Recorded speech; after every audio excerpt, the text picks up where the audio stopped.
calls me googly eyes. You know you're beautiful, right? You know that? Even you are beautiful. I got bullied for wearing glasses. Share if you're against bullying. We put it out there, just took off. 3 million people have shared this post. Don't let bullies get you down. I stand with you. Our whole family's wearing glasses. I wear glasses and I'm proud. I even have the army on my team. All the kind comments brought my child joy. I don't feel thank you is enough. Next.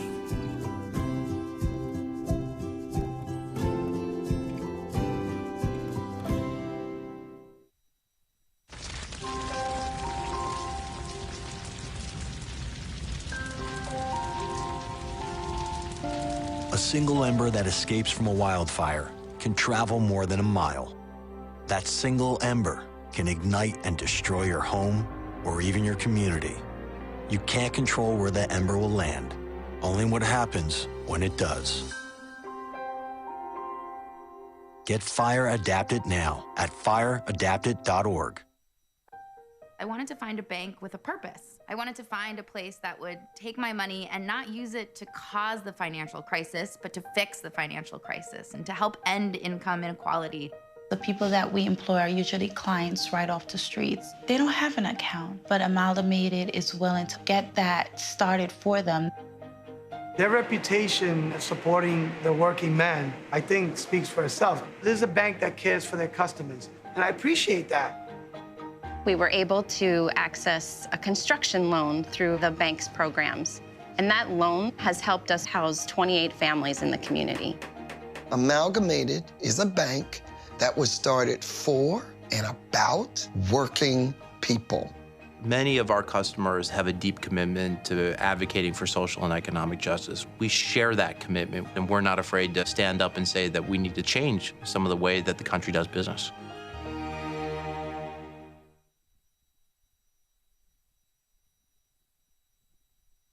I grew up in the housing projects of Cleveland. I didn't even know that life could be any better than it was. Education for me has been a way to get away from the agony of what was normal life. I want to be able to impact the community, not just look back on where I came from, but to reach back to where I came from and pull some people up with me. My name is David, and I am your dividend.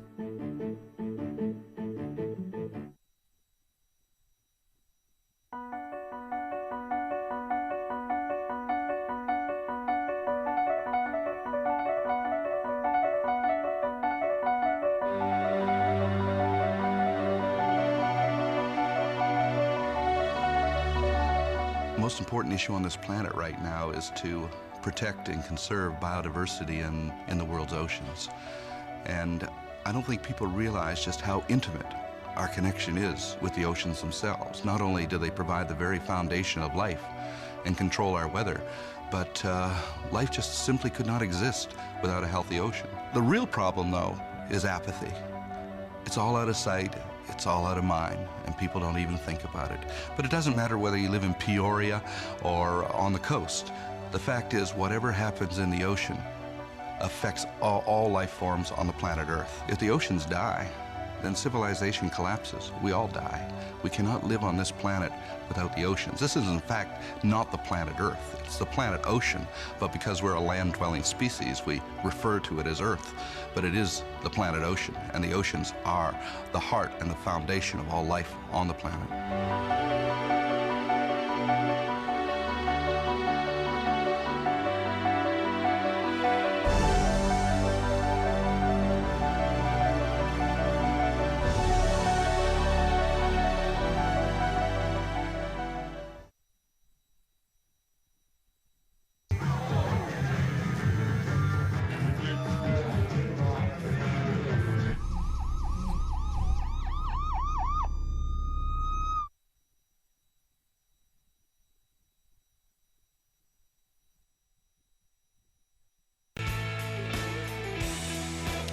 Hey, good people, what do you say? Here we go on a Tuesday, April 12th. So good to see you today.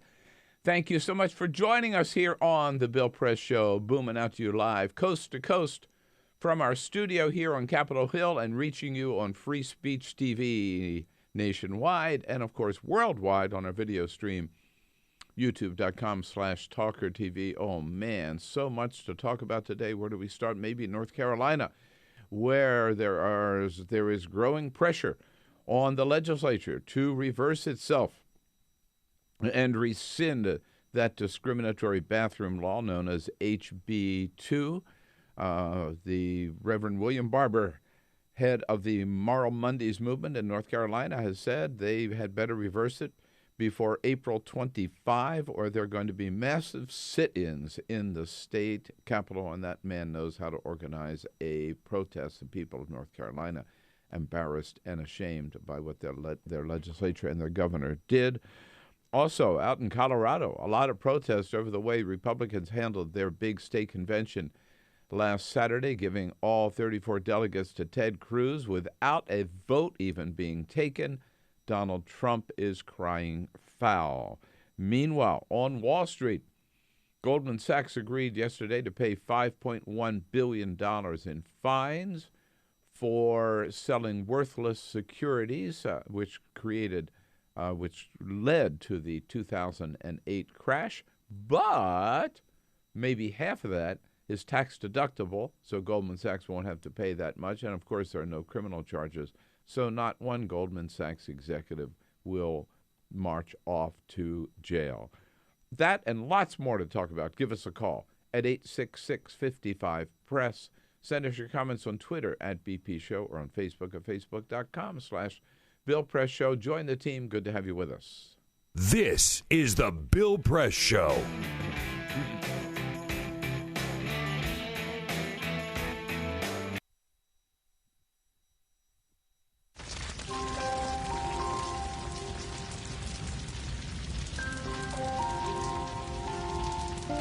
A single ember that escapes from a wildfire can travel more than a mile.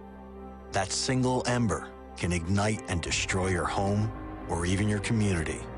You can't control where the ember will land, only what happens when it does. Get Fire Adapted now at fireadapted.org. Columbine, Virginia Tech, Tucson, Aurora, Fort Hood, Oak Creek, Newtown. Newtown. Newtown. Newtown. How many more? How many more? How many more colleges? How many more classrooms? How many more movie theaters? How many more houses of faith? How many more shopping malls? How many more street corners? How many more? How many more? Enough. Enough. Enough. Enough. Demand a plan. Right now. As a mom. As a dad. As a friend. As a husband. As a wife. As an American. As an American. As an American. As a human being. For the children of Sandy Hook. Demand a plan. No more lists of names. It's not too soon. It's too late. Now is the time. Before we all know someone who loved someone on that list. No more lists. No more. Who they might have been. No more. If we had just done something yesterday. It's time. We can do better than this. We can do better than this. It's time. It's time. It's time for our leaders to act. Demand a plan. Right now. Right now. You! Demand it! Enough. Enough. Enough. Enough.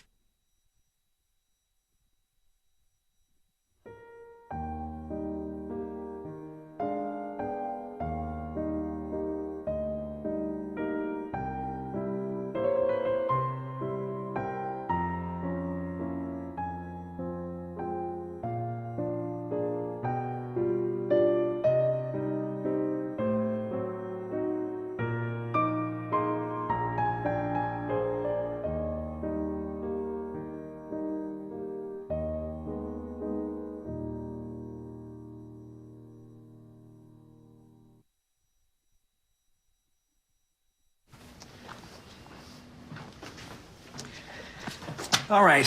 I know this isn't any fun to talk about, but we should. Okay. So who's going to do what? I'll pack the dead batteries. Great. I'll only put what I don't need into a duffel bag. Perfect. That's totally unhelpful. No problem. Meanwhile, I will try to comfort everyone by speaking in a calm voice. And I'll try to get the generator going without any gas. Oh, let's not forget the cell phones, which probably won't work. Right. And who is going to handle supplies? I can forget to do a list for us. Thanks, pal. Well, I think we couldn't be any less prepared. I'm proud of you guys. Talk to your kids about who to call, where to meet, what to pack. Visit ready.gov/kids for tips and information.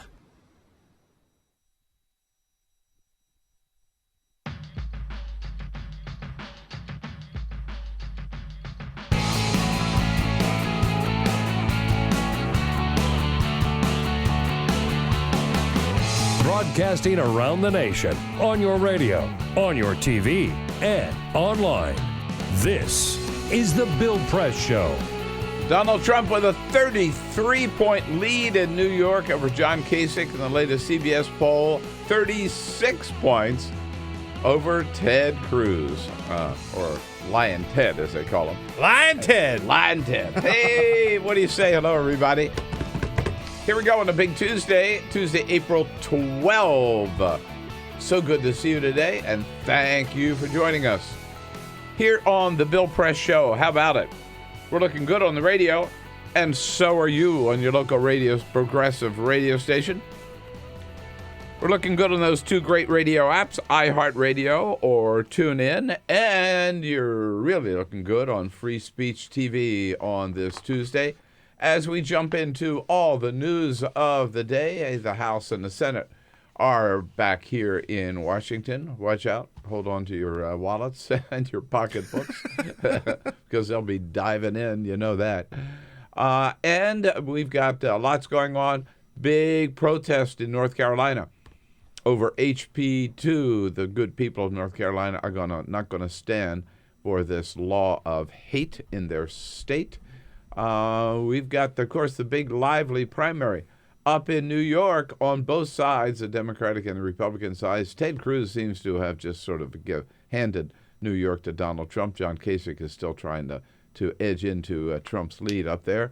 And, of course, Bernie and Hillary are going at it full time. It's a must-win for Hillary Clinton, and it would be a great win for Bernie, and they both want it. All of that we're going to be talking about today, 866-55-PRESS.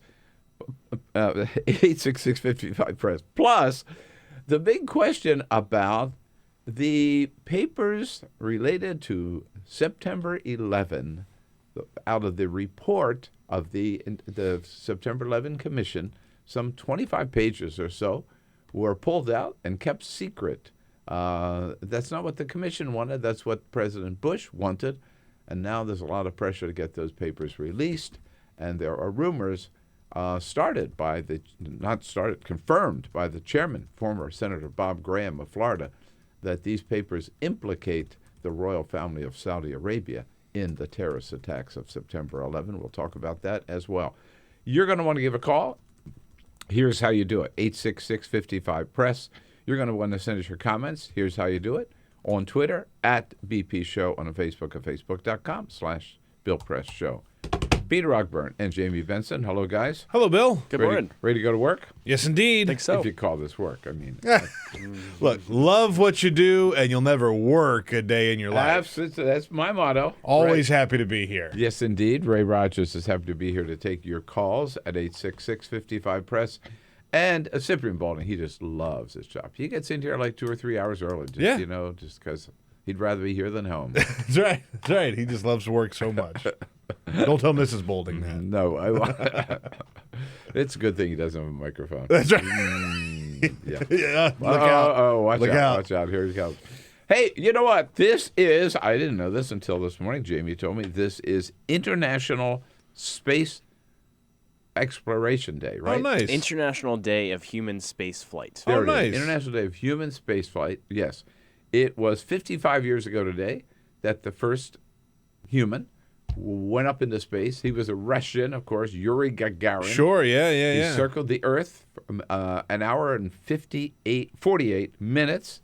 That's a quick trip around the Earth. Yeah, and then John F. Kennedy said, "We're going up there too." Yeah.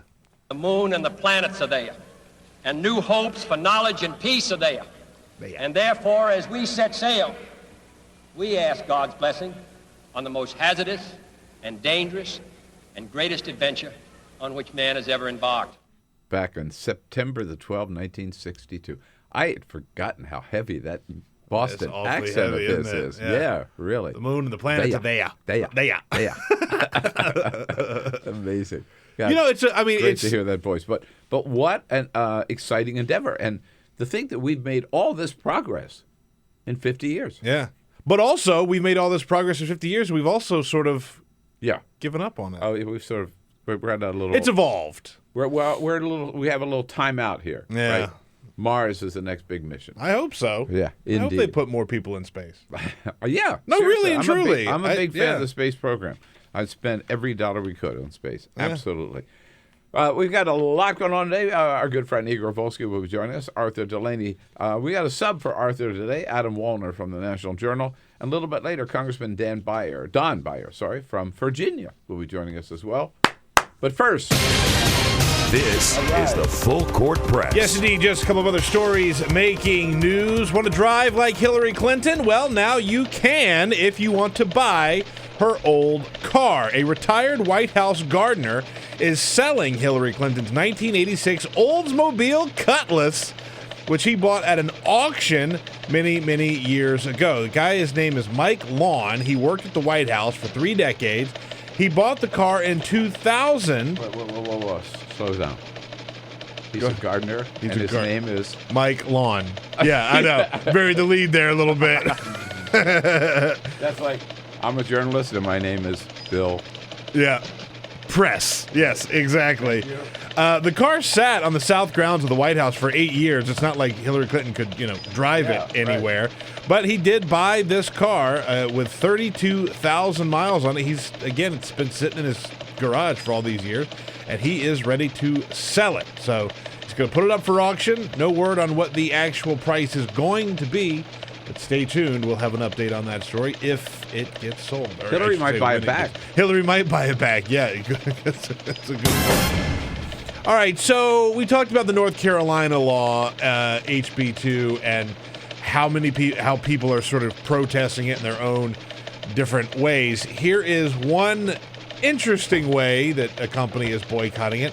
The porn website X-Hamster has banned all computer users in North Carolina from accessing their site. That'll do it. You use the IP address, of course, to figure out who's dialing in from where. That'll do it. From where. You cut off the porn, man. They're cutting off porn on this particular website. I, of course, have never heard of this website.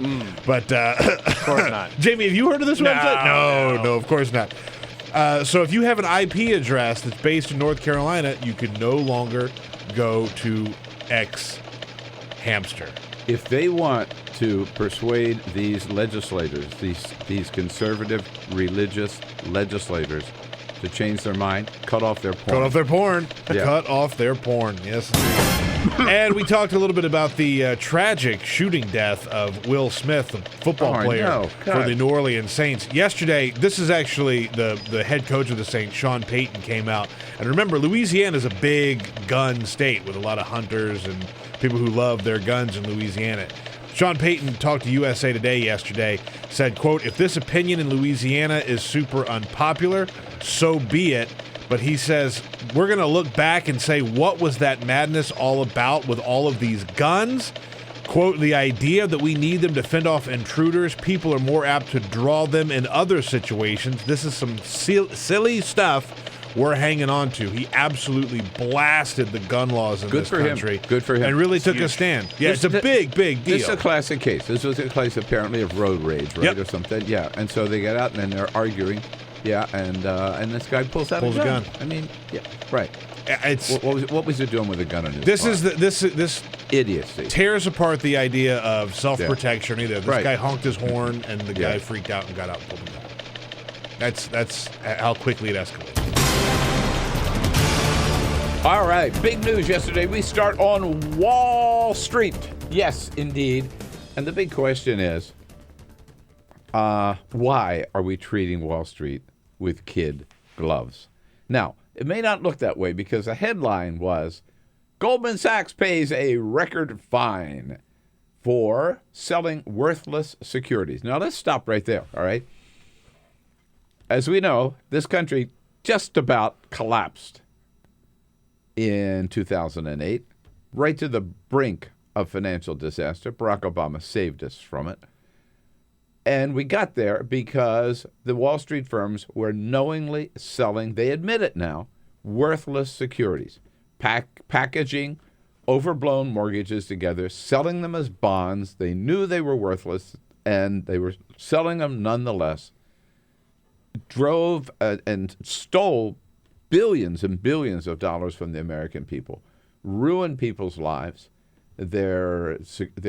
any security they had, either in their homes or in their retirement plans or their pension plans. What was it? We were losing 800,000 jobs a month at that time under George W. Bush. This whole thing happened because of the, I would say, not just reckless, but illegal activity on the part of these big Wall Street firms. Goldman Sachs yesterday admitted they were selling worthless securities, and they agreed to pay a $5.1 billion fine. Sounds like we're cracking down on Wall Street, right? Not so fast. Now, first of all, this fine by Goldman Sachs is sort of the last of the run. Previous firms have also fessed up, admitting the same thing, selling worthless securities, and have paid their fine. Before, Morgan Stanley paid a fine of $3.2 billion. Wells Fargo, a fine of $1.2 billion. J.P. Morgan Chase, this is over the last few years, J.P. Morgan Chase paid $13 billion. And Bank of America paid $16.6 billion. On top of that, now we have Goldman Sachs at $5.1. But that's not the full story. It's not as tough as it seems because, number one, if you read the fine print, the fine print says that probably half of this fine is tax deductible. They can write it off their taxes. I guess cheating Americans is just the cost of doing business, right? That's how you do business, so they can write it off as a business expense or whatever the deal is they made with the Justice Department. Those who really study this stuff carefully estimate this morning that from 50 to 75% of Goldman Sachs' fine will be tax, meaning they will pay, under the fine print, they will pay 50 to 75% less than that $5.1 billion. So they're not getting burned as badly as you think, number one. And number two, notice they're paying a fine. This is a civil penalty. There is no criminal investigation whatsoever. And by the way, that means that for all the crimes committed on Wall Street, for all that illegal activity, for all those worthless securities, snake oil salesmen, not one of them has been held criminally responsible. Not one of them investigated, not one of them prosecuted, not one of them convicted, not one of them gone to jail. Why not? This, I think, is the crux of the problem. This is from the New York Times story on this. This is why I think we're seeing this issue. Quote, a Justice Department official with direct knowledge of the negotiations who spoke with a condition that his name not be disclosed said that the banks were given extra credit for activities that the government wanted to encourage, like funding development of low-income housing and providing relief to areas hit by natural disasters. So the government used them to sort of help them out. But he also said that the final terms were a result of a back and forth between the banks and the government officials. So the banks made their own deal. They made their own deal. Yeah. That's like saying, okay, here's a guy who robbed a bank, right? But when he was caught by the cops, he said, I'd be willing to, let's say, I'd do some public service, right? Yeah. Yeah. So, okay. Oh, therefore, okay, well, you don't have to go to jail, right? No. I mean, it is insane. And by the way, the contrast there, and I want to go to my source, which is my book, Buyer's Remorse, where I talk about this. Outrageous that none of these Wall Street executives have been held responsible. Why not? Here's the contrast. Back in the days of here's page 66 from Buyer's Remorse. In the savings and loan scandal of 1990, the FBI, and that was the same thing, basically. The savings and loans were selling worthless securities at the time and ripping people off, which almost brought us to another Great Depression. At that time, the FBI opened up 5,400 criminal investigations, which resulted in 1,100 savings and loan executives being prosecuted and more than 800 convictions. 800 of them went to jail. Over 800 of them went to jail. We did that in the 1990s. Why not in 2008? And by the way, in Ireland, bankers went to jail. In Iceland, little old Iceland, I don't think they have 1 million people there. 26 bankers went to jail in Iceland for doing the same thing. And in here, we let them off the hook. We give them a slap on the wrist. We give them a fine. As you reported, Peter, from the New York Times, we give them extra credit for doing good things, what they should have been doing anyhow. And we give them the fine print that says, you can write off 50 to 75% of this. You don't really have to pay it. Wink, wink, wink. And now they're still up to the same old tricks. The law doesn't really prevent what they were doing before because we don't have Glass-Steagall back. And all of these people are making more money than ever and in the same jobs as ever. Remember, when we rescued the auto industry, we required that the head of General Motors step down. Yeah. Or we wouldn't help them out. That's right. None of that was not required of any one of these financial banks, which we, first of all, financial institutions, we bailed out, right, with the TARP, and now we've let them off the hook. Why, I ask you, why are we treating Wall Street with such kid gloves? Are they really that powerful? Why not? Why didn't any of them go to jail? 866-55-PRESS. That's where we start on the Bill Press Show today. Let's talk about it. Get social with Bill Press. Like us at Facebook.com/Bill Press Show. This is the Bill Press Show.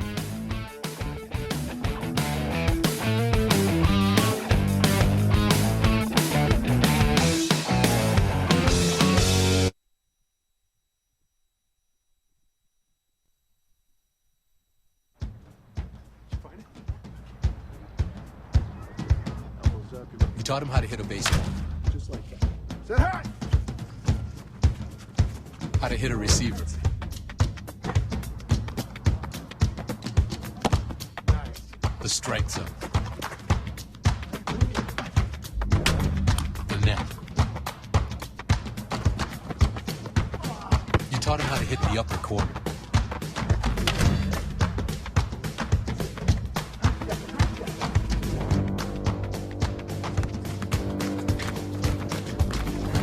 You even taught him how to hit the open man. But how much time have you spent teaching him what not to hit?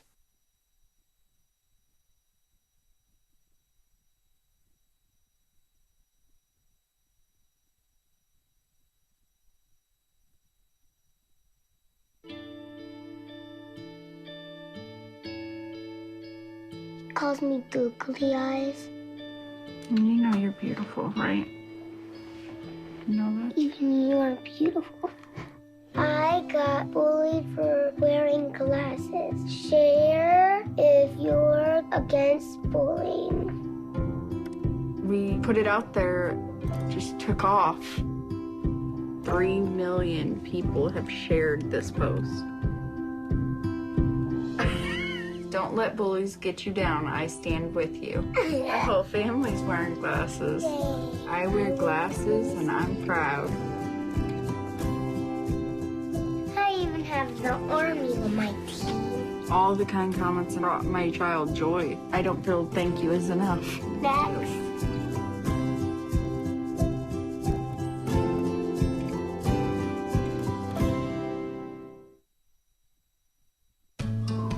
You wouldn't let money just blow out of your house. So when your AC or heater is on, make sure the doors, windows, and fireplace flue are shut tight. If you're headed out, turn down the AC or lower the heat by 10 degrees. And always keep your water heater set at 120. A little bit of common sense goes a long way. Get more great tips at energysaver.gov. So, I'm kind of new here, but I've noticed a trend. My human does this funny thing where she goes around and gets all my toys, and then she hides them in that basket by the door.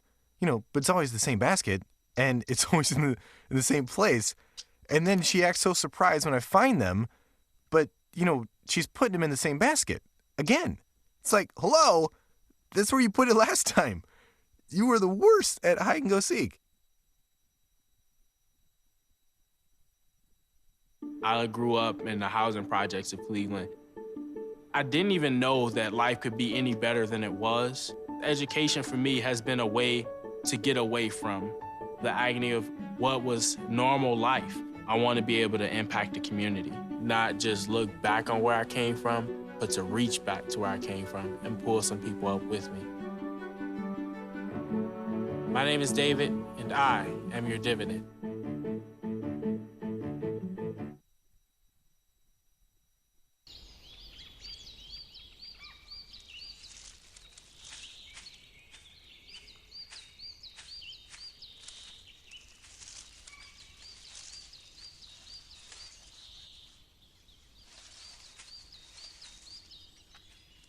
At Earth Justice, we defend the environment in the courtroom. Join our fight. When you take a seat, you take a stand. Earth Justice, because the Earth needs a good lawyer.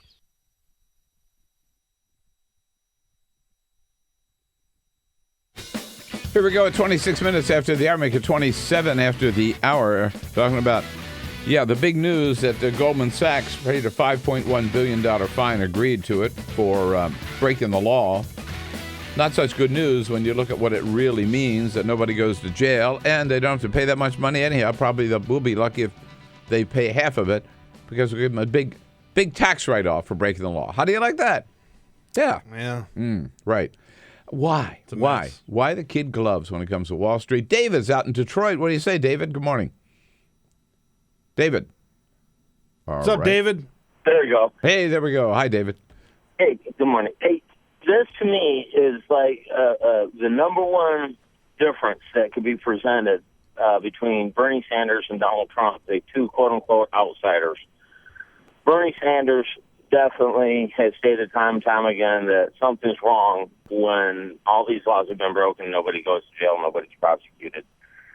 This is how Donald Trump operates. This is how Donald Trump's administration would handle issues. They would negotiate with businesses so everybody's happy.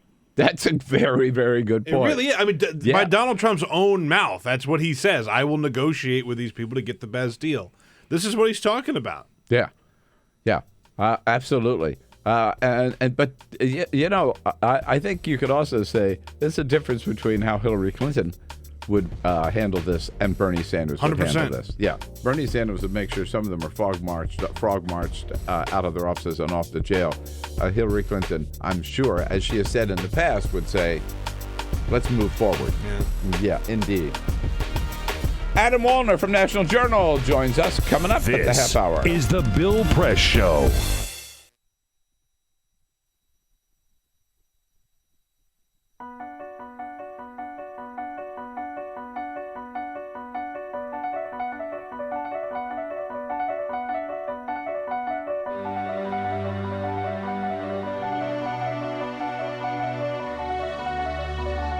The most important issue on this planet right now is to protect and conserve biodiversity in the world's oceans. And I don't think people realize just how intimate our connection is with the oceans themselves. Not only do they provide the very foundation of life and control our weather, but life just simply could not exist without a healthy ocean. The real problem, though, is apathy. It's all out of sight. It's all out of mind, and people don't even think about it.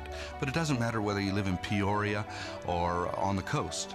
The fact is, whatever happens in the ocean affects all life forms on the planet Earth. If the oceans die, then civilization collapses. We all die. We cannot live on this planet without the oceans. This is, in fact, not the planet Earth. It's the planet ocean, but because we're a land-dwelling species, we refer to it as Earth. But it is the planet ocean, and the oceans are the heart and the foundation of all life on the planet.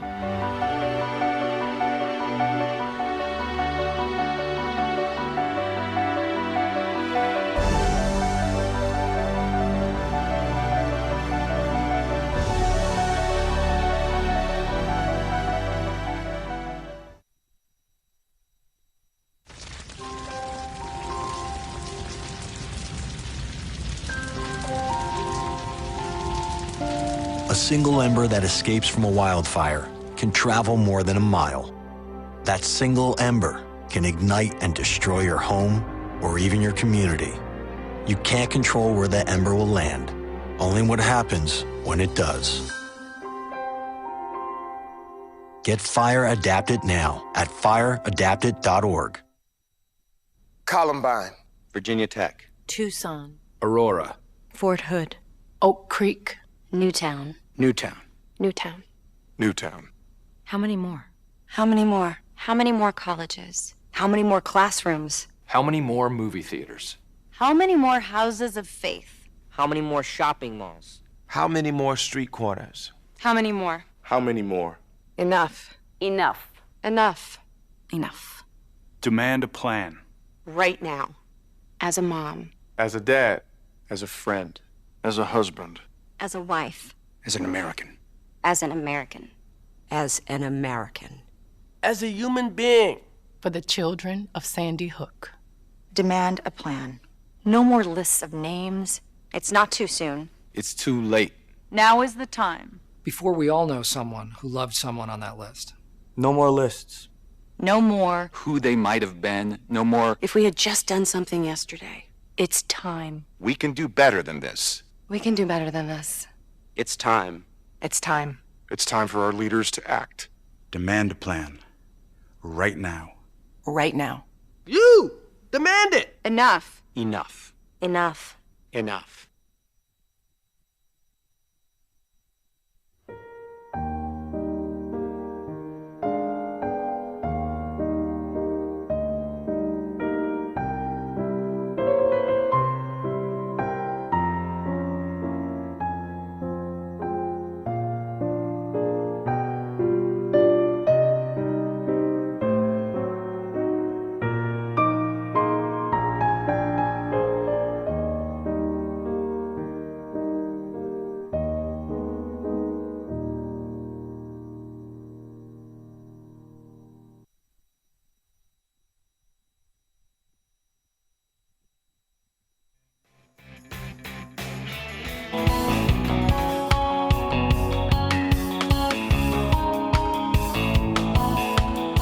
Streaming live video right now at youtube.com/TawkrTV. That's TAWKR-TV. This is The Bill Press Show.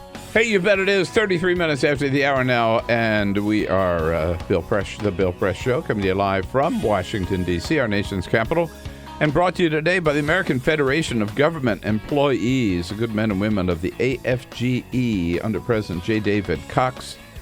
Proud to work for America every day, you bet. For more information, visit their website at afge.org.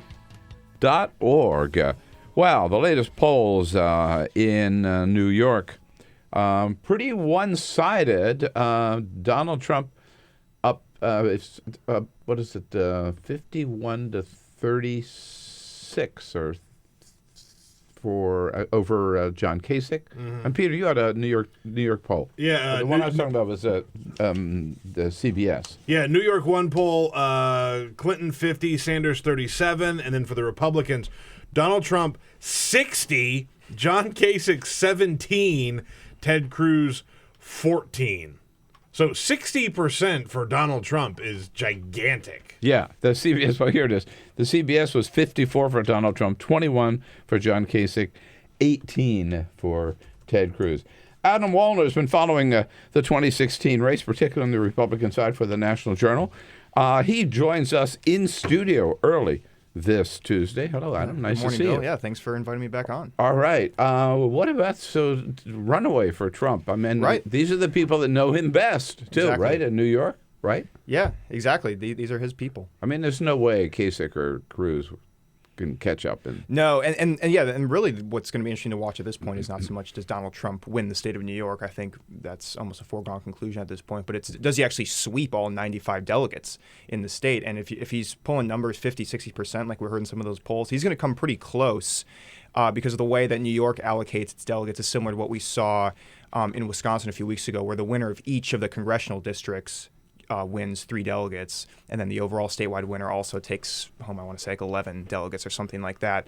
So we could be looking at Trump taking a huge majority of those delegates, if not all 95, and that would completely not only cancel out what Ted Cruz won in Wisconsin a few weeks ago, but that would help him increase his delegate lead by maybe another 50, 60 delegates. We've talked the last few days about maybe the wind is coming out of the sails of the Trump operation. Lead article in this morning's New York Times has an indication of why maybe that's happening. There has been $132 million spent in 2016 on negative ads.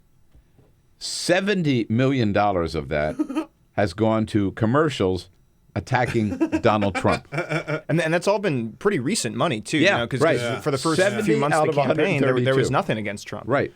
These are the super PACs that have been created just to stop Trump. Right. Let me, if I could. So I'm starting to feel a little sorry for Donald. Yeah, almost, right? Let me play devil's avocado for a moment. Let's say Trump does win by, let's say he gets the 60 in New York, and let's say there's 90. Yeah, 95 total delegates. Right. Okay. That's right. Let's say he does really, really well in Pennsylvania. Right. There are a couple of states up ahead that he is poised to do quite well in. Connecticut is another one. Is there any chance that he could still get to the magic number? Yeah, it is still very mathematically possible for him to get to that 1237 number. Now, we won't know whether or not he's going to get that number until probably the very last day of the primary on June 7th. That California primary, especially, where I think there's something like 172 delegates at stake. That's going to be that's where we're going to know whether or not Trump wraps this thing up or whether or not we're going to contest a convention. And that's why you saw Ted Cruz was in California just yesterday. Campaigns already looking at buying ad time, setting up campaign offices, even though the primary isn't for another 2 months and there's still plenty of elections in between. But that's going to be the day really where we know. Cruz seems to have given up on New England. Well, yeah, he's in a tough spot out there. States, he's right, even polling behind. general. He's even polling behind John Kasich in some of these states, and I think he's still hoping he can walk away with a few delegates here and there in the states, especially those that aren't winner take all. And you can, if you pick off a congressional district here, you might be able to walk away with a few delegates. But that's why I think after the Wisconsin primary, I think some people maybe overplayed some of Trump's weaknesses, and Ted Cruz obviously that was a very big win for him, and to be able to walk away with 36 of the 42 delegates, but then all of a sudden you're moving to very Trump-friendly terrain here on the 19th and the 26th out east before we move back to states like Indiana and Nebraska, where Cruz will probably be able to regain his footing. But again, it's just all kind of jockeying here before we get to June 7th, and California is going to decide the direction of Jamie, this race. Donald Trump yesterday in Albany poking at Ted Cruz, the fact that Ted Cruz was not even in New York. Donald Trump says, here's why. He's lying, Ted Cruz, folks. Remember that. And he does not like New York, and he does not like the people of New York. Man, I bet, when Cruz made that comment, I don't know if he ever anticipated that he'd have to be. Yeah, I don't think Cruz ever anticipated he'd be fighting for votes with Donald Trump in the New York primary. A primary that usually doesn't matter a whole lot on the Republican side because it's usually so late. But it's interesting to see all these states that normally don't play that big of a role in the primary process all of a sudden are among the most important. The fact that Ted Cruz had to go to the Bronx of all places, that's where he kicked off his New York campaign, basically. Yeah. After, is there a more New York borough than the Bronx? And he shows up there, and of course he got heckled and protested. Right. Mm-hmm. All right, so New York is coming, and we see what's happening in Oklahoma, runaway for Donald Trump. But what the hell happened in Colorado? I mean, I can't figure it out. There was not a vote, and yet Ted Cruz walks away with 34 delegates, right? Right. How did that happen? Yeah, Colorado is a very kind of a confusing process, and it's one of only a few states that is holding these state conventions to decide who their delegates are and who their delegates support. So going back to last year, Colorado, so they cancel. Normally they do hold some sort of quote unquote preference poll where voters can actually show up and state their preference for who they what a novel idea. Unusual, right? And because Colorado actually held their precinct caucuses on March 1st, and in the past that's when they just like a normal caucus that we've seen like in Iowa and other states, but they decided to cancel that in 2016, and this was well before Donald Trump. So all the Trump supporters who are saying this is some sort of Trump conspiracy, that this happened well before Trump was even a factor in this race. And basically, what they wanted to do was that these delegates would be elected directly at conventions at the congressional district level and then at the statewide level, which is what we saw kind of the main event on Saturday. So in total, Colorado has 37 delegates. 37, okay. And 3 of those, in each state, there are 3 automatic delegates, and those are usually the 2 RNC members and the state party chair. So those 3 are still uncommitted going into the national convention. But the other 34 were elected over the course of about 2 weeks at congressional district conventions and then at the statewide convention. And what you can do is, if you're running for a delegate in Colorado, you have to say, 1, whether or not you're supporting a candidate. And if you're not, you can run as uncommitted.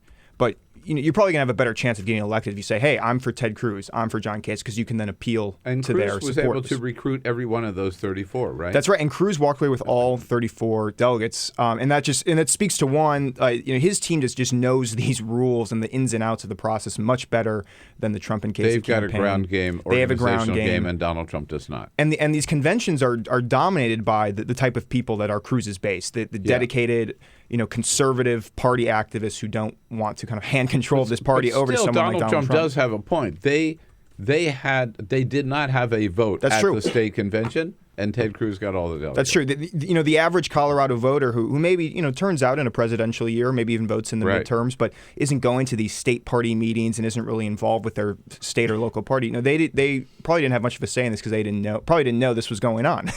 Will there be another? Will they redo it? Have a redo? Another convention? Another vote? Or no. So in Colorado, it's all done. Yeah. And these delegates are. It's important to remember that these delegates that Cruz won are bound to him on the first ballot. Because if the way it works in Colorado, it's slightly different than what we saw in North Dakota, if you remember, a few weeks ago, where Cruz, he claimed that 18 of the 25 delegates that were elected support him, but they're all technically unbound.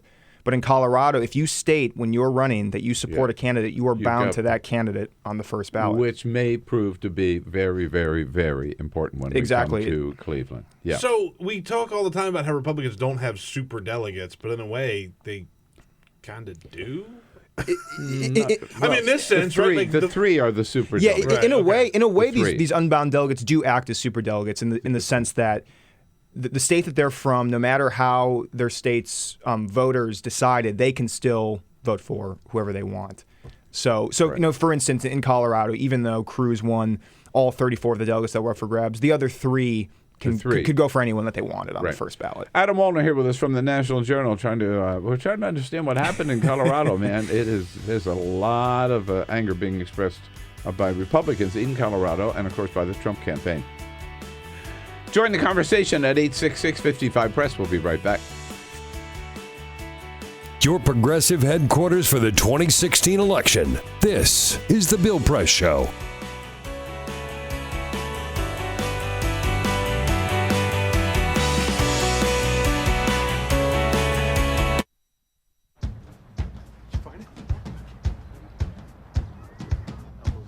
You taught him how to hit a baseball. Just like that. Say hi! How to hit a receiver.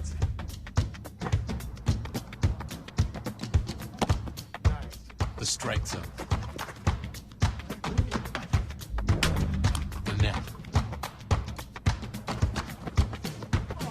You taught him how to hit the upper corner.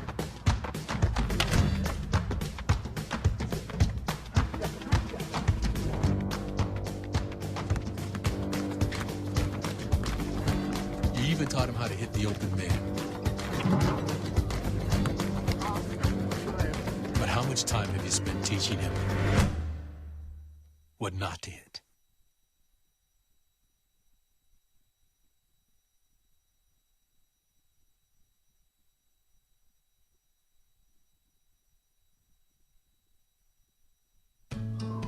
you wouldn't let money just blow out of your house. So when your AC or heater is on, make sure the doors, windows, and fireplace flue are shut tight. If you're headed out, turn down the AC or lower the heat by 10 degrees. And always keep your water heater set at 120. A little bit of common sense goes a long way. Get more great tips at energysaver.gov. So, I'm kind of new here, but I've noticed a trend. My human does this funny thing where she goes around and gets all my toys, and then she hides them in that basket by the door. But it's always the same basket, and it's always in the same place. And then she acts so surprised when I find them, but, she's putting them in the same basket. Again. It's like, hello, that's where you put it last time. You were the worst at hide and go seek. I grew up in the housing projects of Cleveland. I didn't even know that life could be any better than it was. Education for me has been a way to get away from the agony of what was normal life.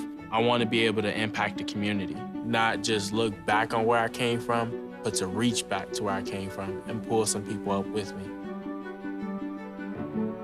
My name is David, and I am your dividend.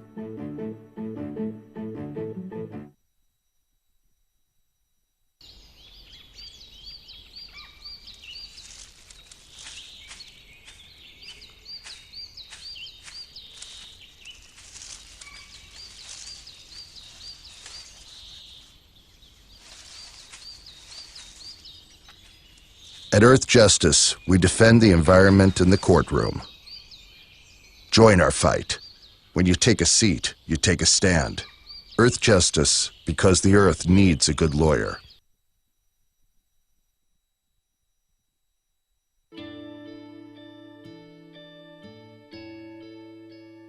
Calls me googly eyes. You know you're beautiful, right? You know that? Even you are beautiful. I got bullied for wearing glasses. Share if you're against bullying. We put it out there, just took off. 3 million people have shared this post. Don't let bullies get you down. I stand with you. The whole family's wearing glasses. I wear glasses and I'm proud.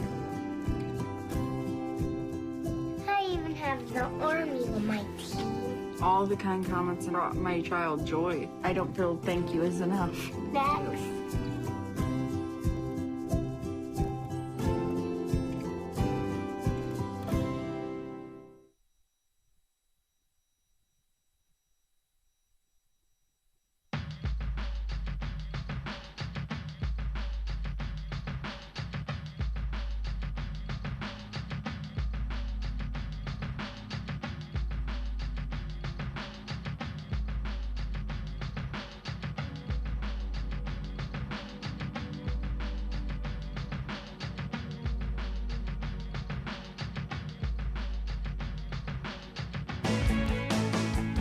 All right, make it 12 minutes before the top of the hour with Igor Volsky from Think Progress joining us at the top of the hour. After all, it is Tuesday right now.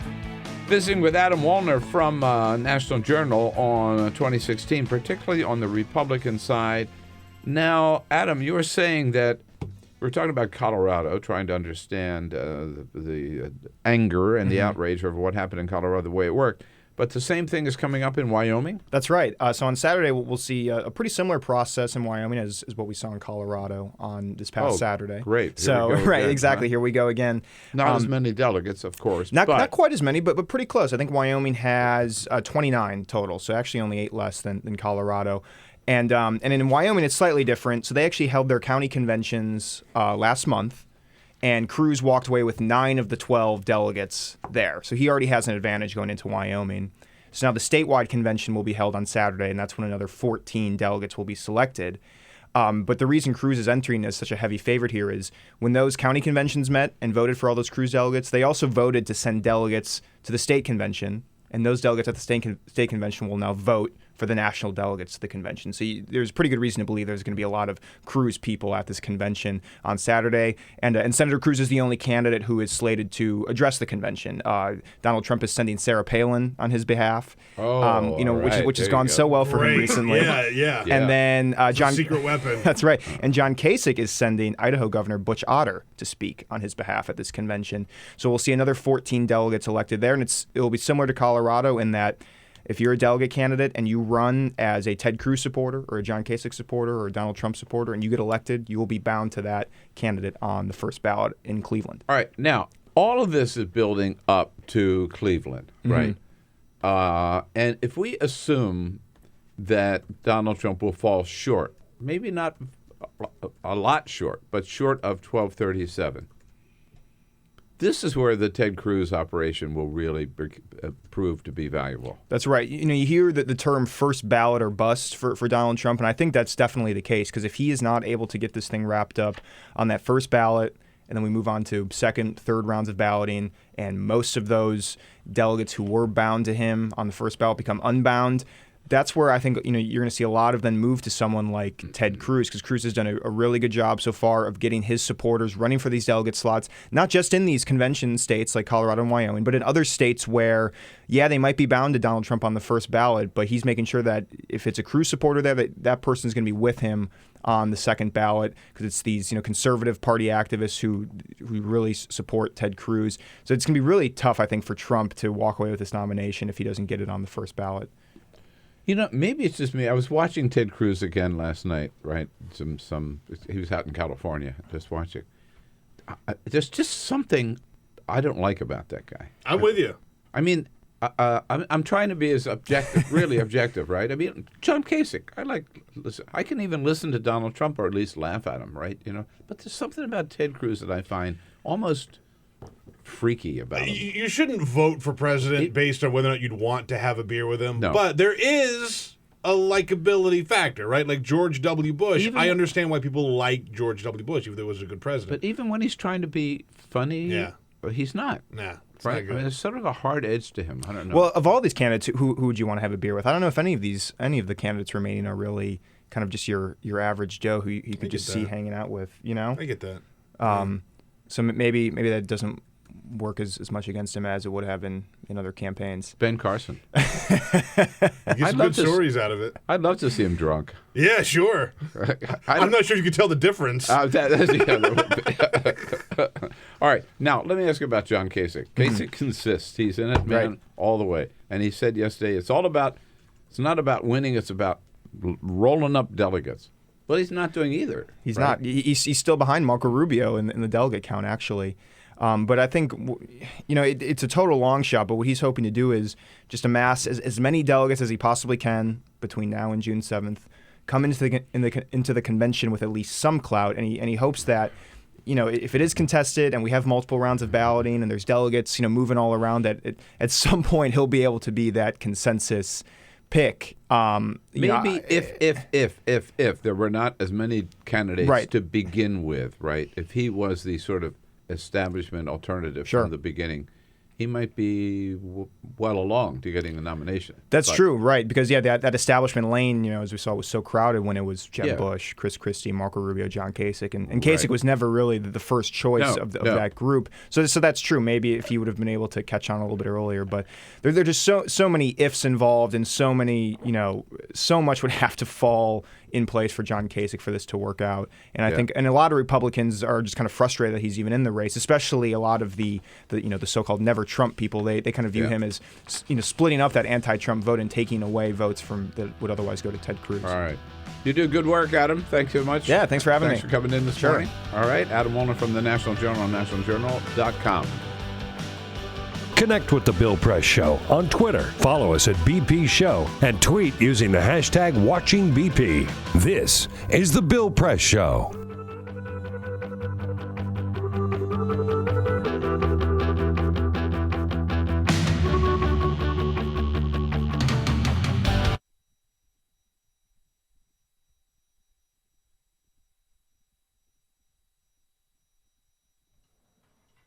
For my 6th birthday, my grandpa gave me a Rubik's Cube. I'll always be able to remember its edges, hold it in my hands, heft the weight of an overwhelming problem. I remember him telling me about it. How Rubik's Cube has 43 quintillion, 252 quadrillion, 3 trillion, 274 billion, 489,856,000 possibilities. He told me it can be really confusing sometimes. But to look at the center squares as a reminder of what color each side should be. Shift. We're celebrating his 50th wedding anniversary. He and Grandma are dancing a dance that only fragile legs and wrinkled hands know how to. That type of happiness took him 70 years to earn. The white side of the cube is solved. Shift. He tells me about how he met Grandma. His college friends had a sunset picnic. She was there, as beautiful as an unsolved puzzle. She was a red-headed scramble on an orange tile sky. Shift. The walls of the hospital are blue. The nurses explained that his memories had become jumbled. Strangers in family portraits, pictures with mismatched faces. Alzheimer's has made his mind into a Rubik's Cube. Shift. He's a highway patrolman. His car is white. No, it's blue. He worked there for 30 years. Some nights he still does. Time is a complicated algorithm. Shift. The pills he holds are yellow and red and green. The weight of their color causes his hand to drop. I try to shift his tiles back into place, but people don't have center squares. His mind is a hospital bed divided by 0. Shift. My sister's wedding is white, but he doesn't know why. Shift. World War II is every color. The South Pacific is blue. The islands are green. There is so much red. Shift. Grandpa, table, cube, name, scramble, California, guitar, grapefruit, highway, wedding bell, war, stick shift rifles, South Pacific mirrors, shift, shift, shift, shift, shift, shift, shift. The temperature of his hands is blue. Death is colorless. I will always remember his edges. Hold him in my hands, heft the weight of an overwhelming problem. I was unable to attend his funeral. I never found out the algorithm to solve him. A Rubik's Cube has over 43 quintillion possibilities. A casket only has one.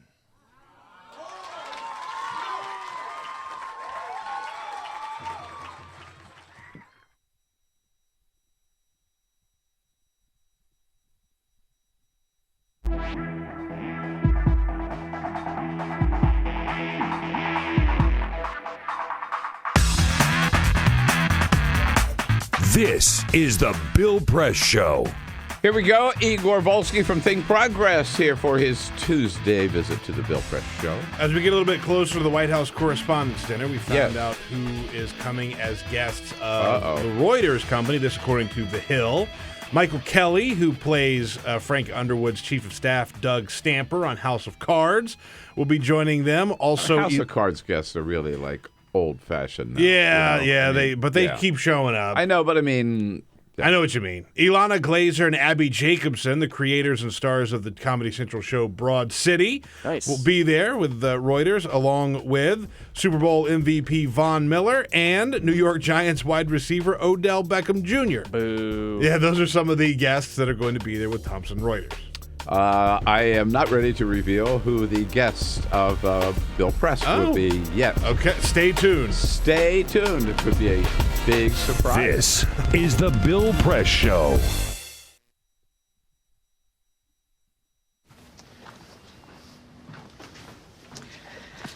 All right. I know this isn't any fun to talk about, but we should. Okay. So who's going to do what? I'll pack the dead batteries. Great. I'll only put what I don't need into a duffel bag. Perfect. That's totally unhelpful. No problem. Meanwhile, I will try to comfort everyone by speaking in a calm voice. And I'll try to get the generator going without any gas. Oh, let's not forget the cell phones, which probably won't work. Right.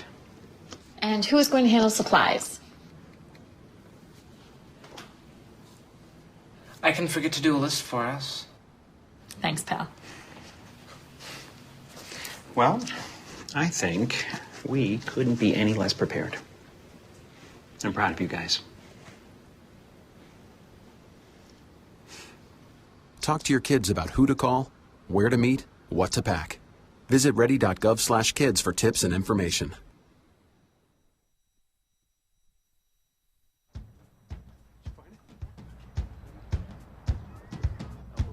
We taught him how to hit a baseball.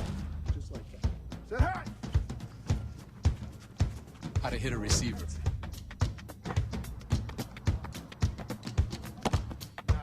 The strike zone.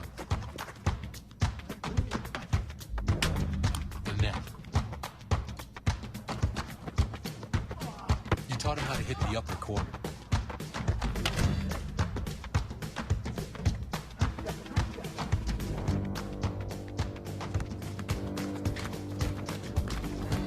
You even taught him how to hit the open man.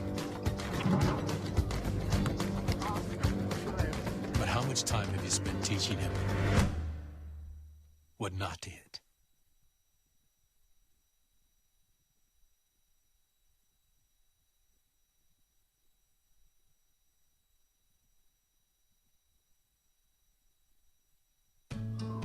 You wouldn't let money just blow out of your house.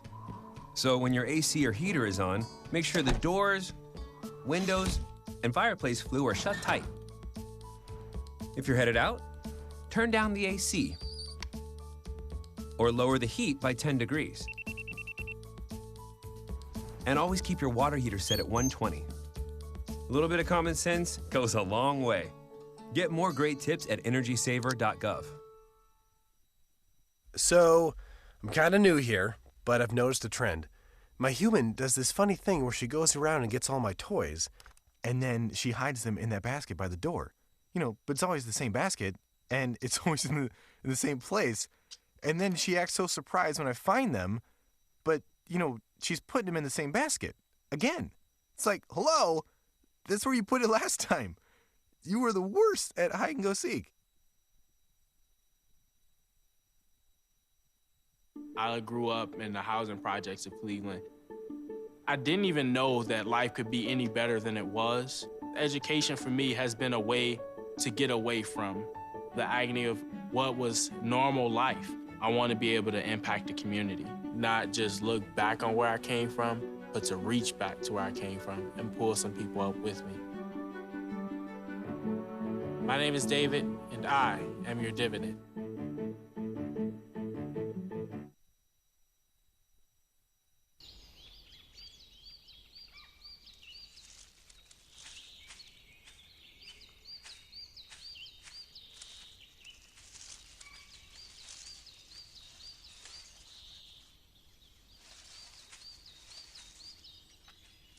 At Earth Justice, we defend the environment in the courtroom.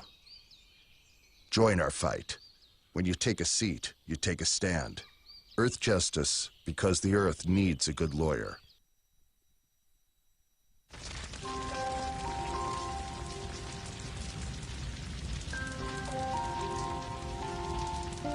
A single ember that escapes from a wildfire can travel more than a mile. That single ember can ignite and destroy your home or even your community. You can't control where that ember will land, only what happens when it does. Get Fire Adapted now at fireadapted.org. Columbine, Virginia Tech, Tucson, Aurora, Fort Hood, Oak Creek, Newtown. Newtown, Newtown. Newtown. How many more? How many more? How many more colleges? How many more classrooms? How many more movie theaters? How many more houses of faith? How many more shopping malls? How many more street corners? How many more? How many more? Enough. Enough. Enough. Enough. Demand a plan. Right now. As a mom. As a dad. As a friend. As a husband. As a wife. As an American.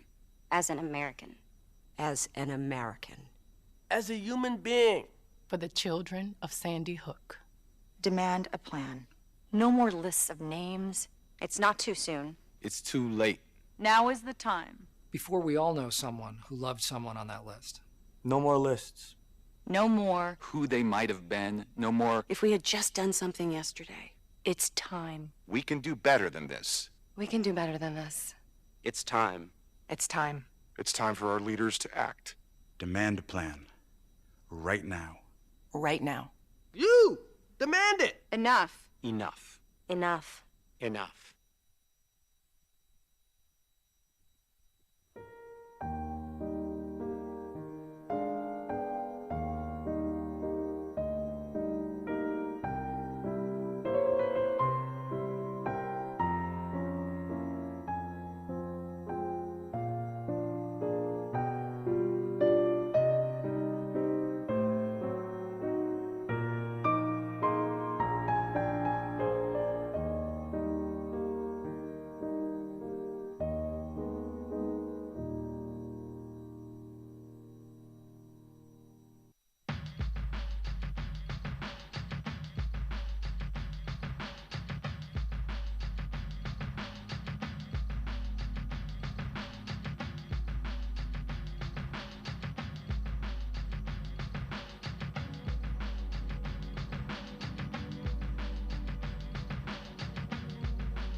Broadcasting around the nation, on your radio, on your TV, and online. This is The Bill Press Show. Donald Trump up 43 points over John Kasich in New York, 46 points over Ted Cruz. Oh, man. I think we can figure out how that one's going to go on the Republican side at any rate. What do you say? Hello, everybody. Good to see you. Tuesday, April 12th. Looks like a good day, off to a good start at any rate, and it's good to have you with us here on the Bill Press Show. We are here in our nation's capital, but we're also there with you wherever you are in this great land of ours. We're right alongside of you on the radio, your local progressive talk radio station, right alongside of you on Free Speech TV, and appreciate your joining the program. Really hope you will do the full Monty here by giving us a call at 866-55-PRESS and giving us your opinion on the news of the day, or just send us your comments on Twitter at BP Show and on Facebook at facebook.com/Bill Press Show. Last week we were talking about what I do wrong. Why are you Nothing. laughing?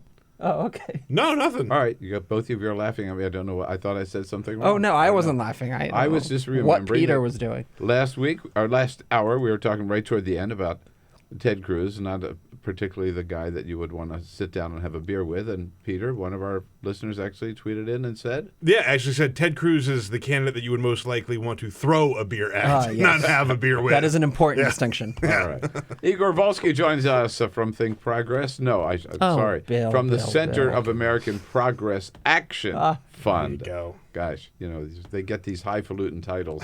It's very fancy. Good morning. It goes to their head. Oh, Hello, yes. Igor. Good morning. Yes. Here with our team, Peter Ogburn and Jamie Benson. Here we go. Good morning. Yes, indeed. Hey, now. And Ray Rogers, ready for your calls at 866-55-PRESS. Cyprian Bolding. You see this beautiful rain-speckled Capitol in back of us. Yeah. But we see that beautiful picture. And you see us thanks to the work of our videographer, Cyprian Bolding. Donald Trump, last night, he had his he's had his Howard Stern moment. Last night he had his Howard Dean moment. Oh. Yeah. Here he is in Albany, winding up in Albany, and reminded us of that Howard Dean moment in Iowa a few years ago. And you say, please, please, it's too much winning. We can't take it anymore. Mr. President, it's too much. And I'll say, no, it isn't. We have to keep winning. We have to win more. We're going to win more. We're going to win so much. I love you, Albany. Get out and vote. You will be so happy. I love you. Thank you. Thank you. Not only are we going to New Hampshire, Tom Larkin, we're going to South Carolina, and Oklahoma, and Arizona, and North Dakota, and New Mexico. We're going to California and Texas. Pretty seamless transition. We're going to South Dakota, and Oregon, and Washington, and Michigan. And then we're going to Washington, D.C. to take back the White House. Spoiler alert, he didn't go to any of those places. That's right. No, of course not. Well, it's funny. Man. I've never seen that energy on Donald Trump. I mean, He really lit up. Yeah. Winning. We're going to win. We're going to win here. We're going to win there. We're going to win there. I mean, guys, he's been off the campaign trail for like 3 days. He's had time to is that tap what it is? into his reserve of energy, and now he's back. He's ready. Okay. And it looks like he's going to squeak out a win. 12:37, here he comes. Squeak out a win in New York. Yeah. Oh, yeah. What is it, 20 points ahead now? Latest 60, poll? 40. No, what? 60 to 17. John Kasich in second place. Kasich, okay. 43 points ahead. Wow. Right. New Yorkers love that Trump. They do. They do. Yeah. So Igor here with us for the first half hour. Congressman Don Beyer from Virginia joins us at the half hour to talk. He's head of the Democratic Congressional Campaign Committee, and tell us whether Democrats have a chance of taking back the House. Eleanor Clift from Daily Beast joins us at the top of the next hour. But first, all right. This is the Full Court Press. Yes, indeed. Just a couple of the stories making news. Another day, another celebrity here in Washington, D.C. This time it is Bono from U2. He will be on the Hill today. He is the frontman of U2, of course. He also is the co-founder of the One campaign, the anti-poverty organization. He's going to be coming to the Hill to talk to the Senate Appropriations Subcommittee hearing on violent extremism and the role of foreign assistance. So we will see him here in town today. Yeah, he's a frequent visitor to Frequent visitor to Washington, D.C. Does a lot of good Certainly stuff. outspoken on a lot of big and important issues. Yes, indeed. We've all gone to baseball games, right? No. You've never been to a baseball game? Once. I went once when I was very little. I didn't like it. It was too long. I did get a T-shirt. Wait, you ever gone into the Nats games? I don't know. Maybe one. We Actually, should one totally other time. One other time. do I a did. One team other time. outing where you come to yeah. It's just Oh, so yeah. long. It takes so What are you long. talking about so it's long? not very It's exciting. beautiful outside. You have a beer. You should come to the Congressional baseball game. Come to a baseball game, would you? No, I'll think about it. Go to a real game. I'll check my shut him schedule. down. It might be more interesting for him, the Congressional game. I don't know. Well, here's the thing. Let me ask you this. Tickets and we'll take. Yeah, let's all go. Have you ever caught a foul ball at a baseball game? Oh, that? Yeah. Are you kidding? No, I duck. Okay, all right. Well, here's the deal. I've caught a foul ball at a baseball game, but I haven't had the luck that Bill Dugan had. He's a big fan of the Detroit Tigers, so he went to yesterday's game between the Tigers and the Pirates. And while he was at the game, he didn't just catch one foul ball. He didn't just catch two foul balls. He caught 5 foul balls over the course of one game. He says he goes to just about every home game. He loves going to the games. And he caught 5 balls all in one day. Now, if you catch 5 balls, what do you do with those balls? He gave every single one of them to kids that were near him. Good. He gave them all to That's kids. what you do. That's what you do. If you're Now an I'll adult, know when I go if with you you're guys. an adult and you Now go I'll without know. your own children, you give them to a kid that's Did he close take by. a glove? Did he wear a glove? You know, that's a good question. I don't. Oh, he did wear a glove. He did wear a glove. I see a picture of him here. He was wearing a glove. Cheater. Yeah. By the way, I don't trust adults who go to baseball games with gloves. Like if you're under the age of like 14, it's okay to bring a glove to a baseball game. These are good lessons. Keep the glove at home and give your balls to the kids. I know. Now you know I what to do. Thank you. Now you know what to do. We do know you've heard about Keurig coffee machines, the little K-cups, little pods, get you instant coffee for a cup of coffee. Well, there is a company called Som that put a new product on Kickstarter that is a wine disperser that acts a lot like a Keurig, right? So what they do is you have your bottle of wine in this machine, and it remains untouched and preserves, keeps it at the temperature that you want it, right? And it aerates the wine as you pour it, right? So it's like it works in a similar way, right? It gives you instant wine the way you need to do it. So they put it on Kickstarter. It reached $100,000 15 hours after its launch. People really want one of these things. They say that their goal is to have it I on. don't get it. Why not just buy a bottle of wine? So they're saying that this stores it easier. Like if you uncork wine, you don't drink the whole bottle right away. It doesn't keep for as long, and then all of that. This, you keep it in the thing, keeps it preserved, and aerates it for you. Let me say you something. I'll tell you this. Hang on. Let me just. I'm going to give you a big BS to that. I know. Wait. I drink a lot of wine. I buy a lot of wine. I can take it in my house right now. But do you aerate the wine? I have Wait. 5 bottles. You're missing out on the best part. You could buy it for the low price of when they put it out for retail, $299. Ah, it's a bargain. It's a bargain. It's like a That video didn't game sway you? console. You still thinking stupid? I could buy 100 bottles of $2 Chuck. That's right. Is that what you drink? And if it goes bad, who cares? $200. All right, here we go. Igor, it's nice of you to come in on National Grilled Cheese Day. By the way, happy National Grilled Cheese Is it Day. National Grilled Cheese Day? Yes, I'm going to, for lunch, have some delicious grilled cheese, I've decided. Only Igor Volsky would know. I that keep was track of these National things. Grilled Cheese Day. Yeah. All right. Happy National. So Thank do you you so like much. a little ham with your grilled cheese? No, Bill, let's keep it. You're no. a purist? No. I'm a purist. I like some tomato, grilled a cheese little with tomato. little tomato, fresh tomato, of course. Oh, you good tomato? No way. Jamie, dude. listen. The fresh tomato is the key to the grilled cheese, and then you also have it with the tomato soup, and it's a delicious. That's combination. tomato overkill, dude. All right. That's too much tomato. All right. Pro tip? White bread or wheat bread? There's only one answer to this question. Listen, There's only one answer to this that question. That does not matter. No, it goes on white That bread. does not matter. It goes on to white me, bread. it does not. Listen. I accept all breads when I have my grilled cheese. Pro tip? I accept all breads. A little bit of mustard on the bread. Boom. Oh, a little bit of mustard really? on the A little bread. bit of mustard. Then the cheese. No. Yeah. My What mom are you used to talking do about? that. No. I have not Come on, had I'm it telling with you, the it's the greatest. mustard. It's the greatest. It's the Bill Press Show. We bring you the news of the day and discuss the most important issues of the day every day, especially when Igor is in house. Yes, Jamie, down in Raleigh, North Carolina yesterday, protesters out on the street, something we talked about last week. Igor, here they are. No hate in my state! No hate in my state! No hate in my state! No hate in my state. Actually, they're calling it these measures that are sweeping the South, not a heat wave, but a hate wave. We've seen in North Carolina and Mississippi, laws pending in, and checkthehill.com for my column on this legislation this morning.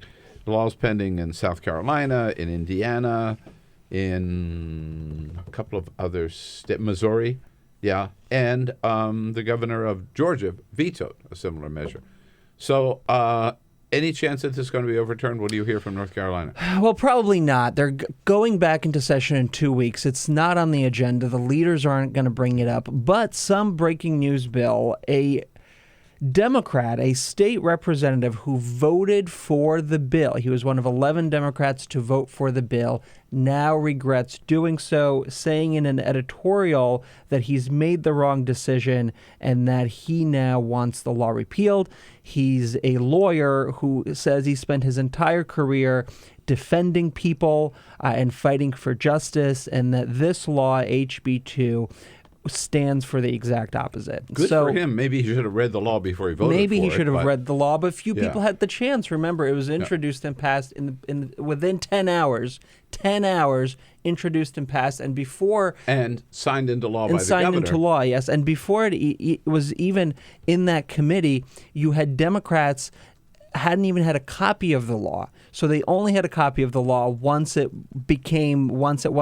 debate began. And so, of course, look, people knew what was in it. That's no excuse, of course. But now at least good that this guy's saying, hey, you know what, I made a mistake. And it's big for him to admit it. I saw yesterday that and we talked a little bit about this, there are over 100 major businesses, Google, Twitter, Uber, you name it, right? PayPal saying PayPal's a big one. Yeah, we're not bringing those big 400 jobs to North Carolina. That we're gonna, they're gonna have no Bruce way. Springsteen canceling his concert on Sunday, and so do you think this economic pressure? I mean, it's if they lose enough jobs or if enough businesses either move out or don't expand there, one would think maybe that people would realize discrimination is bad for business. They think that this will blow over. That how long can this be a factor here? Give it a month out, 2 months out, people will just move on. And that's very possible, which is why it's important to keep the pressure on. Because, Bill, this isn't just about this law in North Carolina. This is, as you point out, about all of the other currently bills, in all the other states. And so this needs to be repealed with this pressure to send those places a message that if you follow this example, if you go down this road, you're going to suffer some real economic consequences. All right, so let's get to the essence of the bill. I mean, it does a lot of stuff, but the main thing that people are talking about, the bathroom bill, they call it, right? Because you have to you can only go into the bathroom of the gender that's reported on your birth certificates. How do people know? Exactly. There's actually now a campaign by transgender people of going into the bathroom of the sex that they were assigned at birth and taking pictures and tweeting it under the hashtag and saying, is this what you want, North Carolina? This is what you're mandating. And of course you have, a man in a woman's bathroom is what that looks like. And so not only does this not understand kind of the issue, but as you point out, it's an unenforceable thing that you can't really do much with. And look, Peter said this last week. I remember when we were talking about this, we have all been in bathrooms with transgender people, and we just didn't know it, and it does not matter, and this is not an issue, and it's just a solution looking for a problem that truly does not exist. Well, there's another wrinkle to this that I was unaware of until a trans person called yesterday, and she said that in most states, if you have transitioned, you can change your birth certificate. Yes. You can actually go in legally, change your birth certificate. You change your name, I guess, and you change what. And so you have a new birth certificate, which defeats the whole purpose of the law, right? I mean, the purpose For a lot of the these law, people, if they really were forced to show their birth certificate, if there were a cop at every bathroom door, the birth certificate they would show who they are now, not who they were when they were born. Right. Well, that raises the question, right? Then what is the purpose? Then what's the goal if it's clear to everyone who thinks about this for longer than 3 seconds that this is unenforceable and it's not an issue? Not to mention immoral, unconstitutional, un-American, all the rest. Right. What's the goal? The goal, I think, is A, of course, to discriminate, number one. To tell the LGBT community, the transgender community, you're less than. That's number one. That's the direct first message. And the second message to the supporters is to say to them, hey, don't worry, you're not losing the so-called culture wars. We have your back. It's a political play to animate that base. Right. And the other impact of the law is that it says no city in North Carolina can pass a measure, an anti-discrimination measure, particularly direct, saying you can't discriminate against LGBT Americans. They have to follow the state law. The state law does not provide any protection at all for gays and lesbians, which means in North Carolina you can still be fired today. Legally fired today only because you're gay. Yeah, that's true in many states, unfortunately. I know. 30-something states, that's still the case. That's what I was going to say. One of the things we talked about, too, is, it was such a big win for the LGBT community with the same-sex marriage ruling from the Supreme Court. Right. And there were a lot of people who said, we got to keep fighting. It's not the end. This is not the end of discrimination against the LGBT community in this country. And they were right. I mean, this is a whole new battle, a whole new war that's being waged on gay people in this country. And this will never stand up in the courts. I don't think so. No, I don't think so. But they're going to keep finding ways to keep coming after them. As long as you got these yahoos in the state legislature. 22 minutes after the hour now, here with Igor Volsky. His title is Deputy Director for the Center of American Progress Action Fund. We'll be right back. Thank you, Bill. Follow us on Twitter @BP Show. This is The Bill Press Show.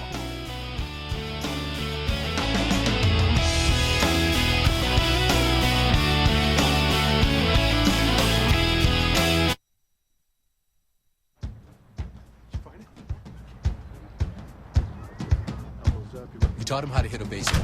Just like that. Say hi! How to hit a receiver.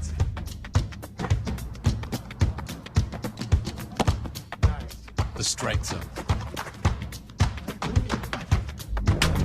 The net. You taught him how to hit the upper corner.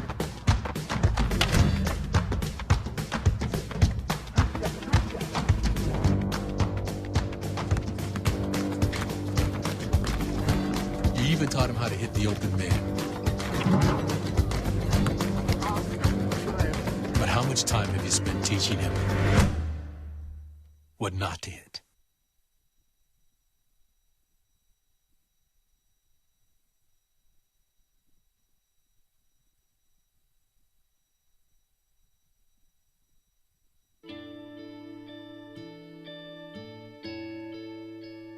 Calls me googly eyes. You know you're beautiful, right? You know that? Even you are beautiful. I got bullied for wearing glasses. Share if you're against bullying. We put it out there just took off. 3 million people have shared this post. Don't let bullies get you down. I stand with you. The whole family's wearing glasses.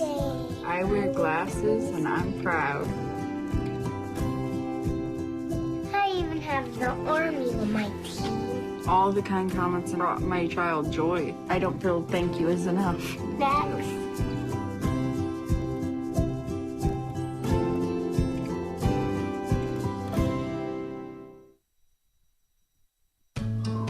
You wouldn't let money just blow out of your house. So when your AC or heater is on, make sure the doors, windows, and fireplace flue are shut tight. If you're headed out, turn down the AC or lower the heat by 10 degrees. And always keep your water heater set at 120. A little bit of common sense goes a long way. Get more great tips at energysaver.gov. So, I'm kind of new here, but I've noticed a trend. My human does this funny thing where she goes around and gets all my toys, and then she hides them in that basket by the door. You know, but it's always the same basket, and it's always in the same place. And then she acts so surprised when I find them, but, you know, she's putting them in the same basket. Again. It's like, hello, that's where you put it last time. You were the worst at hide and go seek. I grew up in the housing projects of Cleveland. I didn't even know that life could be any better than it was. Education for me has been a way to get away from the agony of what was normal life. I want to be able to impact the community, not just look back on where I came from, but to reach back to where I came from and pull some people up with me. My name is David, and I am your dividend.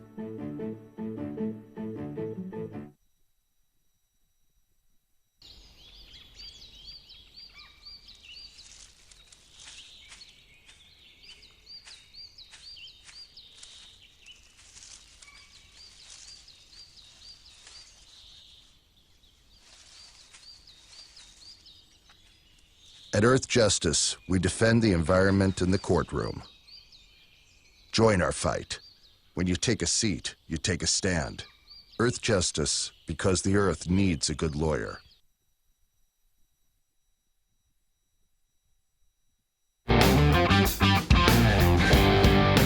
This is the Bill Press Show. All right, 27 minutes after the hour, Congressman Don Beyer from Virginia up next on the Bill Press Show at the half hour right here with Igor Volsky from the Center for American Progress Action Fund.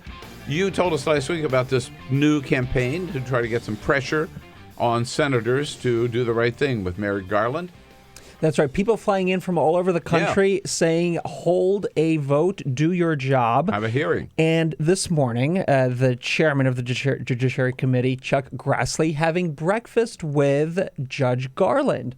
And in celebration of that, a coffee house in Iowa has completely redone its menu. So this morning, if you walk in, you could get obstruction oats, Garland granola, the Justice Delayed Bowl, or the Constitution quiche. That's right. Wow. Yes. Good morning. Maybe you could get a Grassley, Grassley grilled cheese. Grassley grilled cheese. How appropriate. There you go. Grassley turnover. Yeah. He said he wouldn't meet with him, but now he's meeting with him. Just a quick breakfast, though. Yeah. He's having a quick breakfast to tell him we're not going to hold a hearing. That's right. Yeah. No hearing, no vote. Ugh.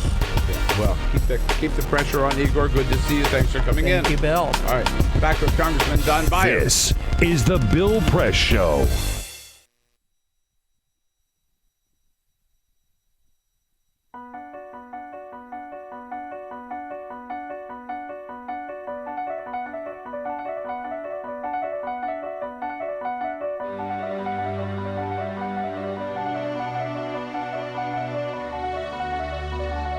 The most important issue on this planet right now is to protect and conserve biodiversity in the world's oceans. And I don't think people realize just how intimate our connection is with the oceans themselves. Not only do they provide the very foundation of life and control our weather. But life just simply could not exist without a healthy ocean. The real problem, though, is apathy. It's all out of sight, it's all out of mind, and people don't even think about it. But it doesn't matter whether you live in Peoria or on the coast. The fact is, whatever happens in the ocean affects all life forms on the planet Earth. If the oceans die, then civilization collapses. We all die. We cannot live on this planet without the oceans. This is, in fact, not the planet Earth. It's the planet ocean, but because we're a land-dwelling species, we refer to it as Earth. But it is the planet ocean, and the oceans are the heart and the foundation of all life on the planet.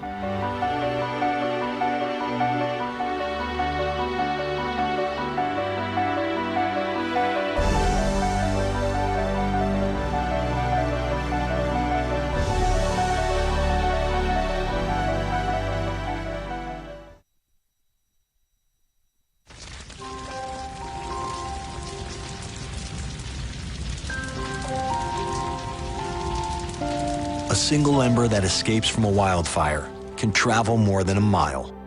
That single ember can ignite and destroy your home or even your community. You can't control where that ember will land, only what happens when it does. Get Fire Adapted now at fireadapted.org. Columbine. Virginia Tech. Tucson. Aurora. Fort Hood. Oak Creek. Newtown. Newtown. Newtown. Newtown. How many more?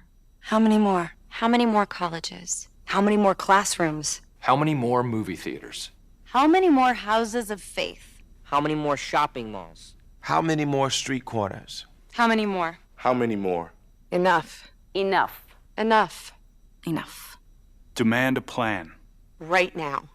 As a mom. As a dad. As a friend. As a husband. As a wife. As an American. As an American. As an American. As a human being. For the children of Sandy Hook. Demand a plan. No more lists of names. It's not too soon. It's too late. Now is the time. Before we all know someone who loved someone on that list. No more lists. No more. Who they might have been. No more. If we had just done something yesterday. It's time. We can do better than this. We can do better than this. It's time. It's time. It's time for our leaders to act. Demand a plan. Right now. Right now. You! Demand it! Enough. Enough. Enough. Enough.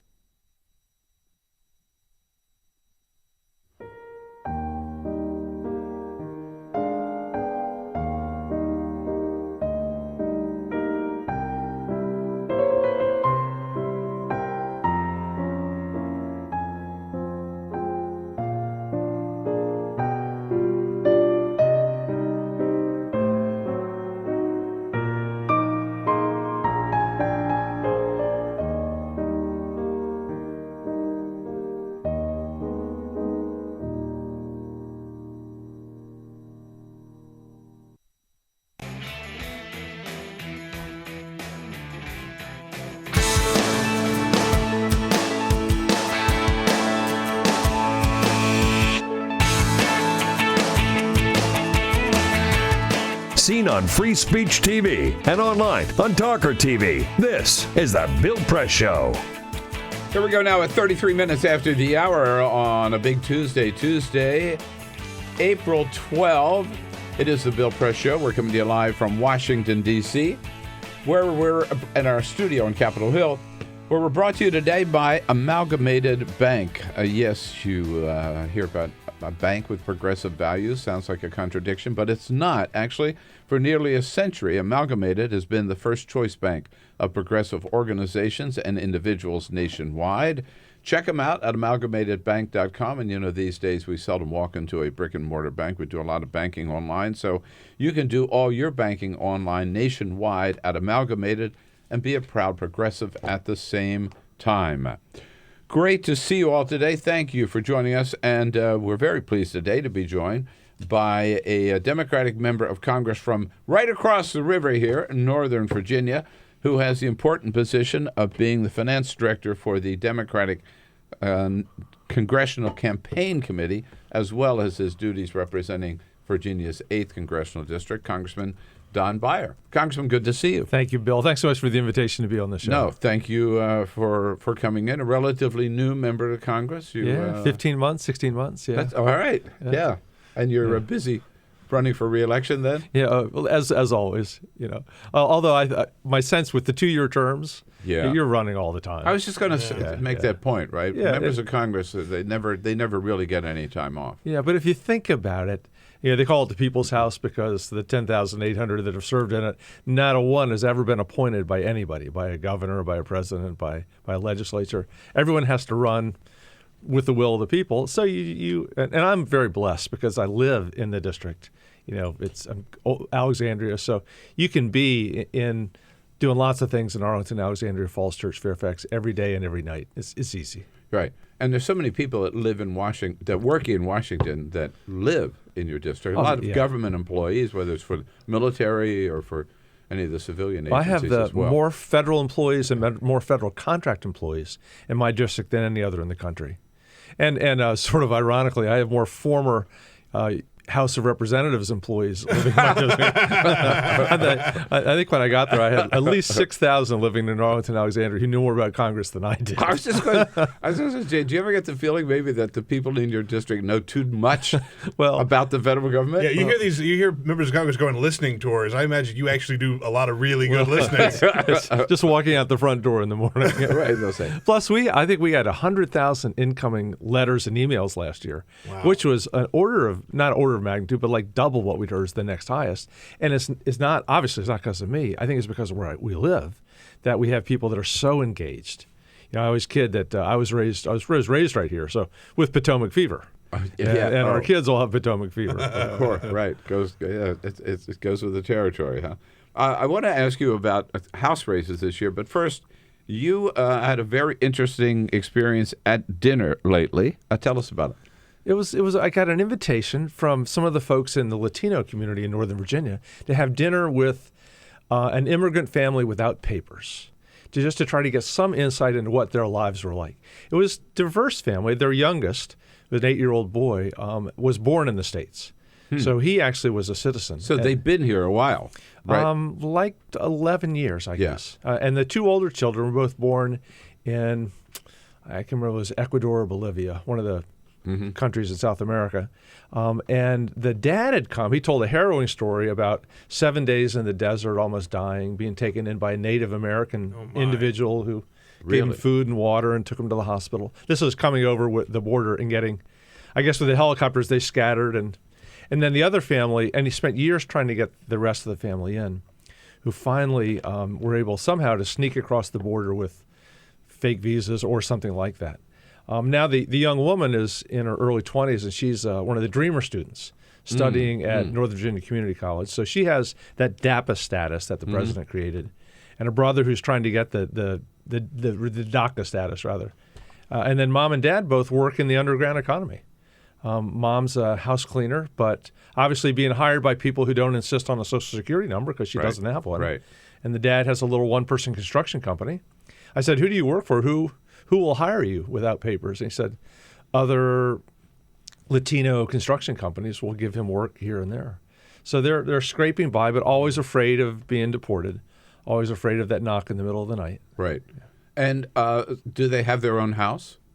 No, they're renting out in Fairfax. We were not in their home. Yeah, we were I see. In a supporter's home who made the dinner. And their kids went to school here. Yeah, the kids are in school, and as they say, they pay a lot of taxes. And sure. They have Maryland driver's licenses because Maryland apparently, not forever, was giving licenses to people that didn't have otherwise papers. Virginia does not do that. Right.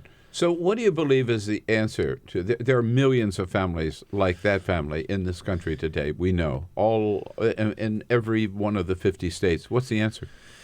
Well, I very much like the president's package that he put out in November of 2014, which creates a real pathway.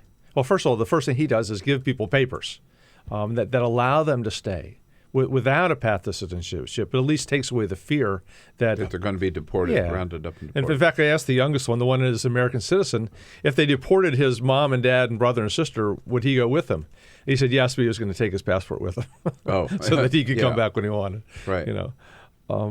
That and then beyond that, so let's take away some of the craziness to create a real path for citizenship. And I like the president's formula, which is if they've been here a while, if they're paying taxes, if they're law-abiding, good citizens of the community, there should be a way for them to get a green card and ultimately citizenship. What's so ironic to me about this whole discussion, pardon me, the opposition of Republicans to it, the people who claim that Ronald Reagan is their model, and yet in his term, Ronald Reagan, there were 5 million people here in that same situation, status at the time, and he actually used the word amnesty, right? Yeah, and said they're here, their families are here, they're paying taxes, they're contributing to building a better America. We should give them amnesty, right? And boy, it was amnesty good is enough for Ronald Reagan, but it's not good enough for today's Republicans. It's I guess a scary word for today's Republicans. You see in the Republican presidential, they're each accusing each other of amnesty, and yet I'm just amazed that people don't think, not even long term, just middle term, about the employee needs this country has. You know, we're not as bad as Italy or Japan in terms of not replacing ourselves as quickly, but for immigrants, we would have a contracting population. And a contracting population means a contracting economy. So where are the workers going to come from 10 years from now, 15 years from now, but for healthy immigration policies? There are also entire industries that depend on that workforce, right? Including our little family business across the river. 2/3 of our folks were born overseas.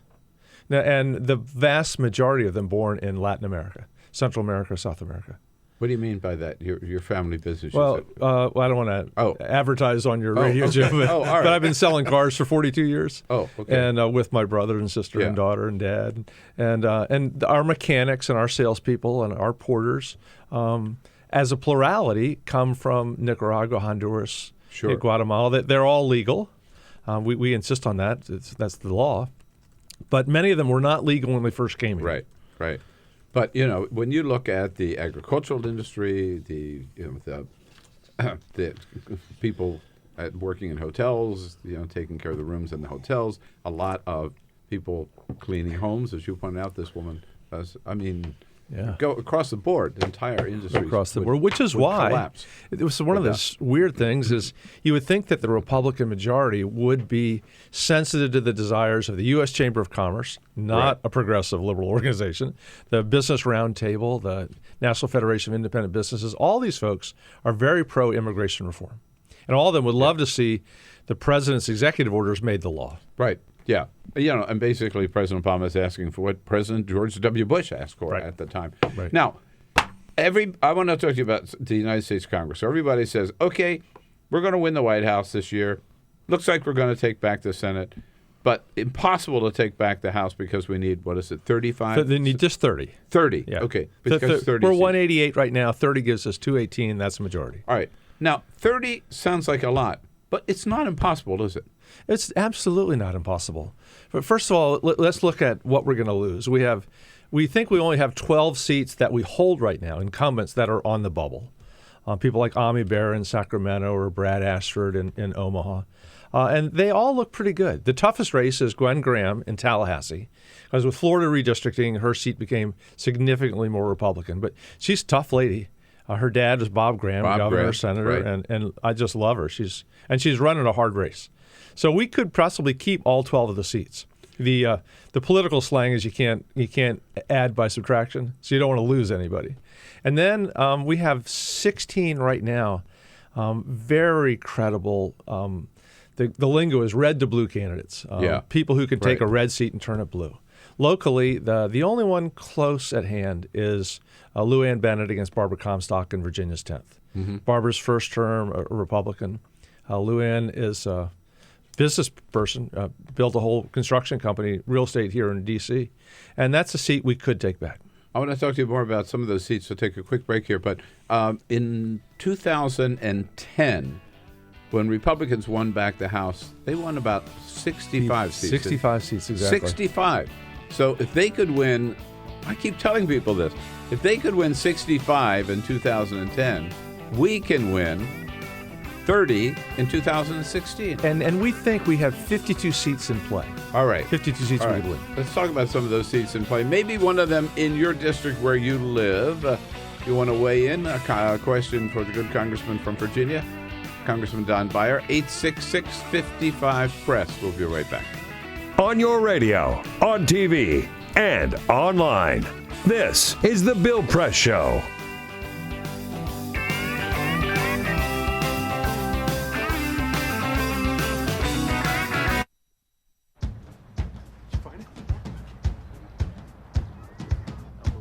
You taught him how to hit a baseball. Just like that. Say hi. How to hit a receiver.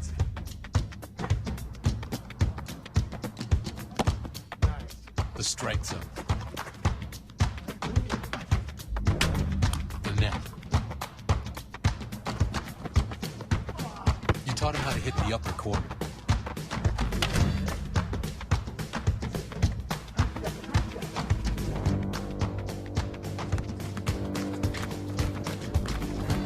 You even taught him how to hit the open man. But how much time have you spent teaching him what not to hit?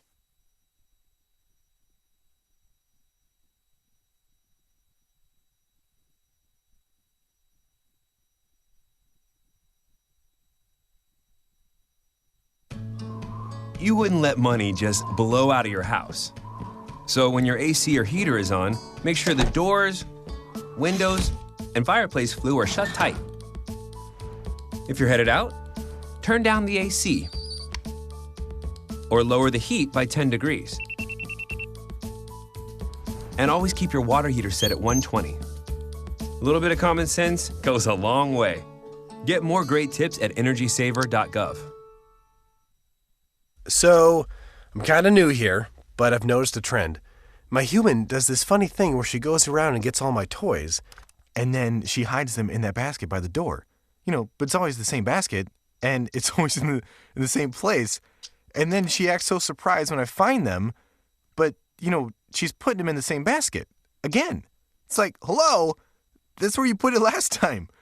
You were the worst at hide and go seek. I grew up in the housing projects of Cleveland.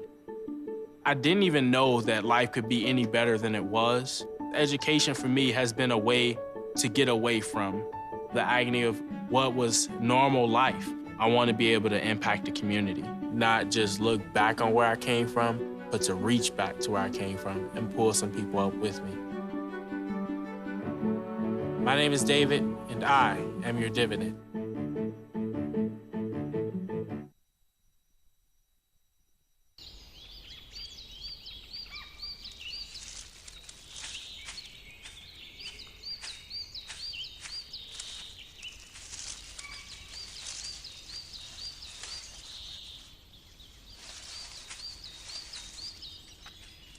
At Earth Justice, we defend the environment in the courtroom. Join our fight. When you take a seat, you take a stand. Earth Justice, because the Earth needs a good lawyer.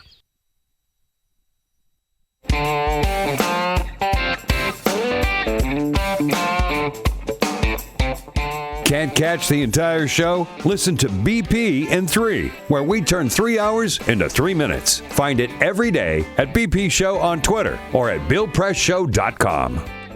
Here we go now at 12 minutes before the top of the hour. Eleanor Clift from Daily Beast joins us at the top to talk about this emerging issue. It's been around for a while, but it now suddenly has new life. The question about whether or not the Obama administration will release the missing papers among the 9/11 papers. And you mentioned, Congressman, Senator Bob Graham earlier. He was co-chair of the 9/11 Commission, and he is out there and giving a big interview to CBS on 60 Minutes Sunday night saying those papers should be released, adding pressure on the Obama administration to release them. Eleanor Clift will tell us all about that at the top of the next hour. Right now, you think it's impossible for Democrats to get back to the House this year? No, it's not. And we've got the man in studio with us, Congressman Don Beyer, who's going to tell us how we're going to do it. But, Congressman, is there enough interest in the House races as they're. I have a feeling, people say, "Oh, the White House, right? The Senate," but then they kind of forget about the House races, and although they can't. They shouldn't. No, they shouldn't. And I think I don't feel that. Really? Yeah. We did a little breakfast at my house a week or so ago just to go through the DCCC slides, race by race by race, and we packed the room. Really? People were excited about it. As you move around the country, or you get a good response? Yeah, I just came back from Santa Fe this weekend. We had a DCCC retreat there, and there double the number of people that came a year ago. And it was really wonderful fun to literally look at Maine and say, okay, there was a race that was decided there 2 years ago by the issue of, are you allowed to do Dunkin' Donuts to attract bears? Okay, well, that's passed. I think we can win that seat. You have the Frank Guinta seat in lower New Hampshire, who's been in deep trouble for having given FEC trouble, this couple $100,000 from his parents. Once again, most of the New Hampshire papers have called on him to resign. We could win that seat back. Mm-hmm. And we go state by state around the country. So you mentioned the red to blue. They're the targets, right? Exactly. Right. And are these districts that were blue at one time? And then all of them are ones that President Obama won once or both times. Most of them he won in 2008 and in 2012. Or they have Democratic performance that is close to 50-50. And, our big challenge first has been to recruit good people. You can't beat somebody with nobody. Yeah, right. And I think we're really proud of the job that Denny Heck and Sherry Bustos, two members from around the country, have done recruiting excellent folks. Right. And then make sure that they have a good message, a good team together, enough money to deliver their message. And now we have a very contested seat in Maryland, actually two, I guess, in Maryland, because Congressman Chris Van Hollen is running for Senate, giving up his House seat, and Congresswoman Donna Edwards running against him, or they're both running for the Senator Mikulski's seat in the Senate. She's given up her seat. So, but the one in Montgomery County is pretty hotly contested. It really is. I think there are 8 or 9 people now. The Washington Post has been doing profiles every morning on them. It seems to me that Kathleen Matthews, who's a dear friend, and I'm on her kitchen cabinet, so fair warning up front, against Jamie Raskin, who is a great progressive credentials in the Maryland General Assembly, and a guy named David Trone, who is a business person from Pennsylvania, who's been putting $1 million of his own money into the race every week. Wait a minute, he's from Pennsylvania? Yeah, but he's now living in okay. Yeah. But he grew up in Pennsylvania, started his business in Pennsylvania. Again, no one has anything bad to say about anybody who's running. They'll all be terrific. So we don't know who the Democratic nominee will be there yet. No, it's and light turnout primaries, almost anything can happen. But that should be a safe Democratic seat. It should be a safe seat, which is one of the reasons why you have so many people in it. They see this as a once in a generation chance to serve. Mm-hmm. Right. And the Donna Edwards seat in Maryland? I think there are 5 Democrats. Once again, that's a Democratic seat. So I think Maryland only has 1 Republican in Congress right now in the House. And that's such a Republican seat, Maryland's Eastern Shore. There's probably not toughly contended. Is there a place, DCCC.com or something, where if people want to look at the House races, they can? Yes, absolutely. DCCC.com is a wonderful place to go. And you can do it state by state. Wonderful presentations. So if you want to see what's happening in Nebraska or in Iowa or in California, check out just about every one of the House districts. Okay. And an interesting thing, Bill, is back in 2006 when the Democrats took the House back, in September of 2006, no one expected us to take the House back.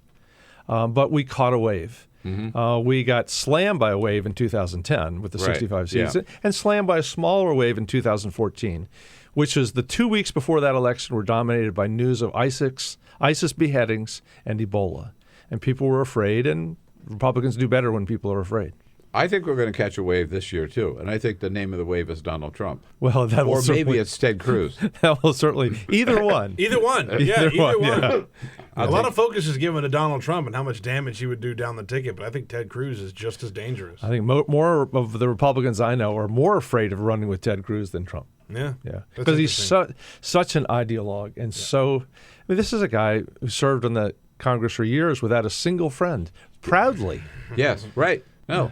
I mean, maybe the most hated man in Washington by his fellow Republicans, for sure. All right. Hey, Congressman, it's so good to see you. Thank you, Bill. Thanks for the invitation. It's terrific thanks to be for coming in today and for bearing the good news. Yes, we are going to take the House back this year. We can do it. Congressman Don Beyer. Thanks, Congressman.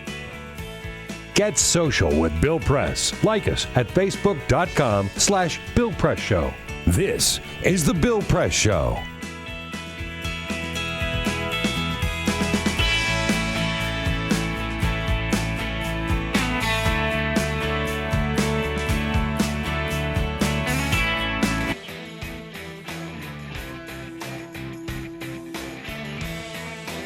Okay, hour number 3 coming up. And what about those secret papers, those papers that have been kept secret about 9/11, some 25 pages, which apparently say there was a big role for Saudi Arabia in helping the 9/11 terrorists? Where are they? Will they ever be released? And if not, why not? Eleanor Clift from the Daily Beast joins us to tell us all about that at the top of the next hour. We'll also be joined by Eliza Collins from Politico. Big hour number 3 coming up. Stay around.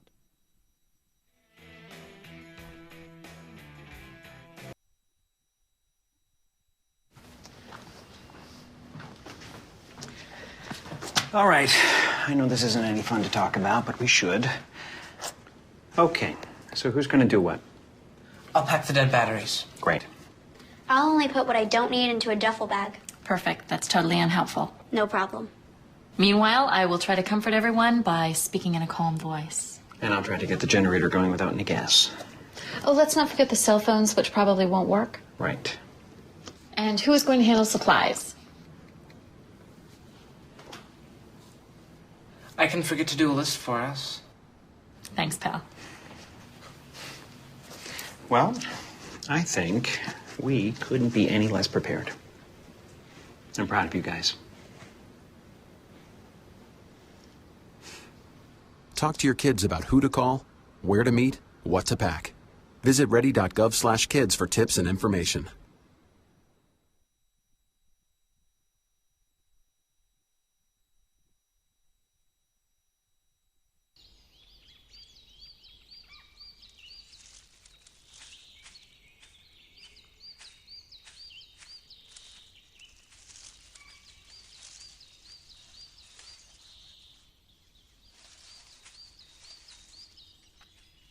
At Earth Justice, we defend the environment in the courtroom.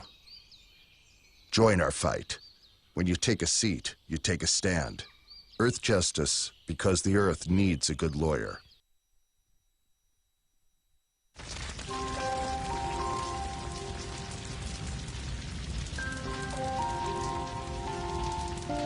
A single ember that escapes from a wildfire can travel more than a mile. That single ember can ignite and destroy your home or even your community. You can't control where the ember will land, only what happens when it does. Get Fire Adapted now at fireadapted.org.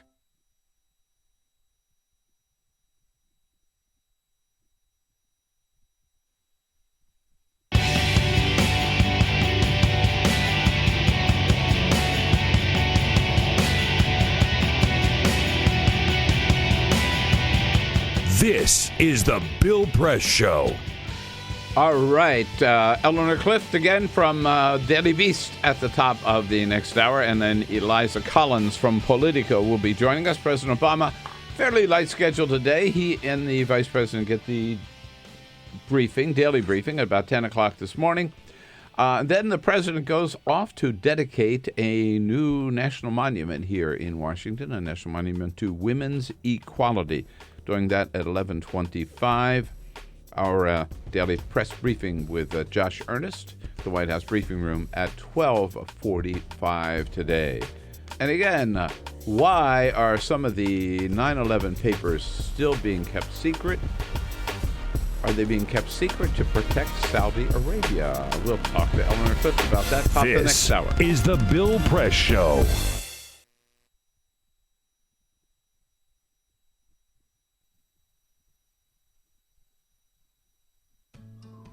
You wouldn't let money just blow out of your house. So when your AC or heater is on, make sure the doors, windows, and fireplace flue are shut tight. If you're headed out, turn down the AC or lower the heat by 10 degrees. And always keep your water heater set at 120. A little bit of common sense goes a long way. Get more great tips at energysaver.gov. So, I'm kind of new here, but I've noticed a trend. My human does this funny thing where she goes around and gets all my toys, and then she hides them in that basket by the door. You know, but it's always the same basket, and it's always in the same place. And then she acts so surprised when I find them, but, you know, she's putting them in the same basket. Again. It's like, hello, that's where you put it last time. You were the worst at hide and go seek.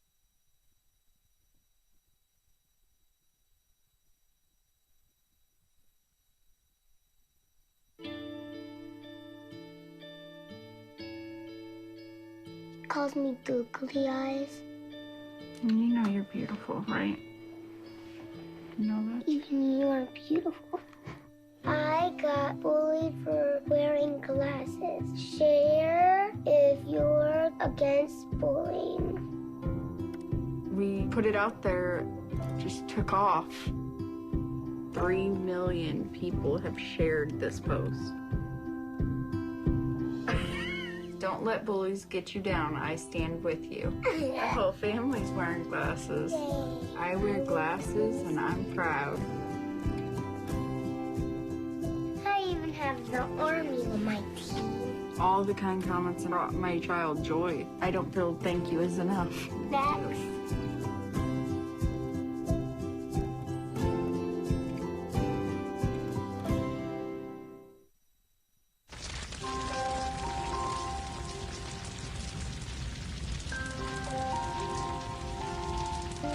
A single ember that escapes from a wildfire can travel more than a mile.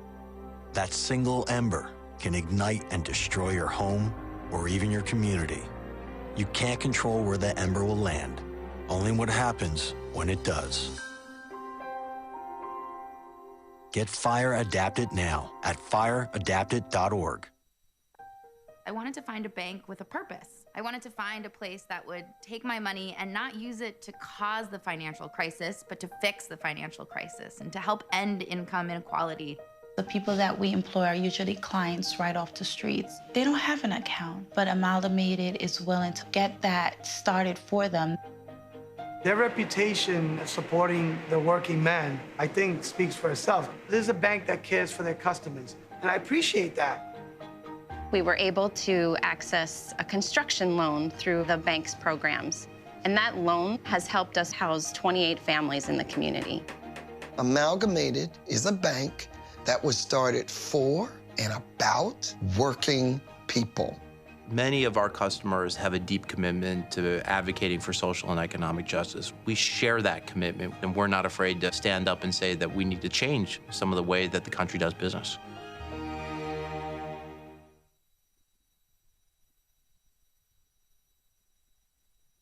I grew up in the housing projects of Cleveland. I didn't even know that life could be any better than it was. Education for me has been a way to get away from the agony of what was normal life. I want to be able to impact the community, not just look back on where I came from, but to reach back to where I came from and pull some people up with me. My name is David, and I am your dividend.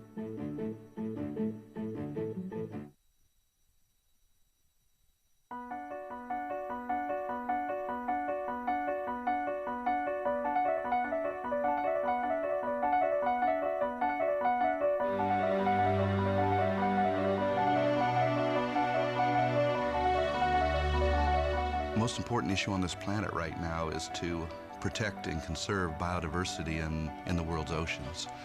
And I don't think people realize just how intimate our connection is with the oceans themselves. Not only do they provide the very foundation of life and control our weather, but life just simply could not exist without a healthy ocean. The real problem, though, is apathy. It's all out of sight, it's all out of mind, and people don't even think about it. But it doesn't matter whether you live in Peoria or on the coast. The fact is, whatever happens in the ocean affects all life forms on the planet Earth. If the oceans die, then civilization collapses. We all die. We cannot live on this planet without the oceans. This is, in fact, not the planet Earth. It's the planet ocean, but because we're a land-dwelling species, we refer to it as Earth. But it is the planet ocean, and the oceans are the heart and the foundation of all life on the planet.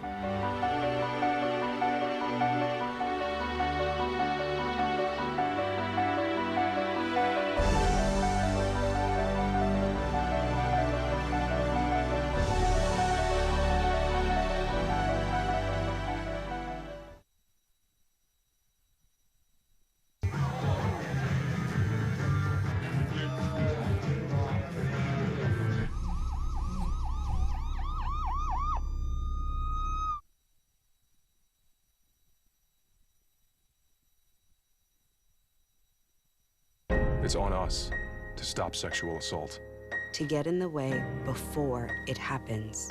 To get a friend home safe. And to not blame the victim. It's on us.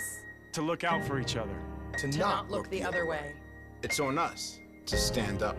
To step in. To take responsibility. It's on us, all of us, to stop sexual assault. Learn how and take the pledge at itsonus.org.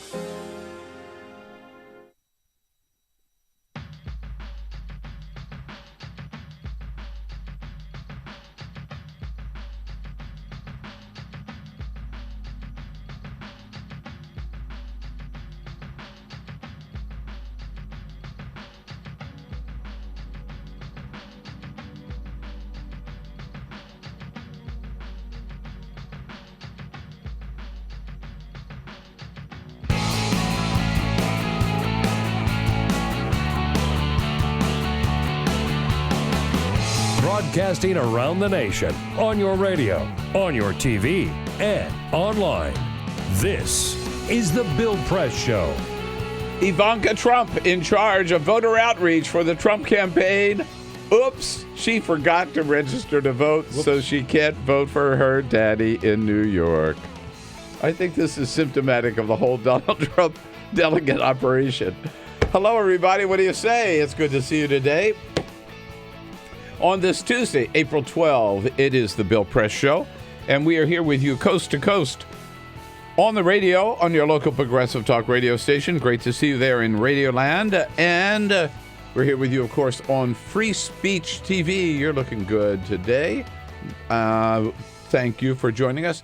Look forward to hearing from you and get your comments on the issues of the day at 866-55-PRESS, or send us your comments on Twitter at BP Show, or on Facebook at facebook.com/Bill Press Show. And yes, we realize it is National Grilled Cheese Day, and we've been getting lots of comments about how people like their grilled cheese. People are very specific about how they want their grilled cheese. Yeah. Well, you know, it's the old standby, right? Yeah. Everything else fails. There's nothing else on the menu you like. You go for the... Actually, I like a grilled cheese. I like a grilled cheese. I'll tell you, I make a grilled cheese for my kids probably once a week. When we're like in a pinch, we'll make a grilled cheese, and I always get, I have to test it to make sure it's right. All right. Yes, that's the perks of being a parent. You got to take your little vig there. Grilled cheesers here, Peter Ogburn and Jamie Benson. Good morning. Yes, indeed. With Ray Rogers here, ready to take your calls, and Cyprian Bolding, our videographer, on the job as well. The whole team here today. We'll be talking with Eleanor Clift right here from the Daily Beast at the top of the hour about this new pressure to release the full congressional report on what happened on 9/11. Eliza Collins from Politico joins us at the half hour. But first, Peter. This is the Full Court Press. Just a couple other stories making news. Another story on HB2 in North Carolina. Now, remember, the NBA All-Star Game is set to happen there next season, and one NBA coach is standing up and saying it should be moved. That coach, Stan Van Gundy of the Detroit Pistons, he came out yesterday and said we should not have the All-Star Game in Charlotte, North Carolina. It should be moved because this law is exclusive, doesn't include people, and that they should not be giving their business to North Carolina. Need more pressure like that. Yeah, I think that's a good move for him. Ticketmaster has partnered with Facebook to sell you concert tickets directly inside of Facebook. Now, in the past, what they've done is you have to click on a link that will take you outside the Ticketmaster. You buy your tickets and you do all of that stuff. But this new partnership means you see the tickets on Facebook, you click a button, it has all of your personal information already because, hello, it's Facebook. Right. And you've got tickets right there. There's even a way that you could put the tickets on your phone. You don't have to print anything. You never leave Facebook. It's all right there. Very interesting. Do you have to share that you bought the tickets on Facebook? I don't know that you have to share it, but that is the point. They would like for you to share it. They certainly give you that option. And as if this election couldn't get any weirder, today is the day that a new movie is out called The Donald. It is a movie put out by Larry Flint, which is a porn parody of Donald Trump. Page 6 was the first with the story to say that the movie, called again The Donald, will feature adult film star Evan Stone with a number of female co-stars. And the way that they describe the movie is that it depicts how Donald Trump might go about selecting a running mate. Evan Stone, the male actor, apparently puts on an absurd wig in the film to look like Donald Trump. So, Evan Stone is the actor? Evan Stone is the actor. How big are his hands? Oh,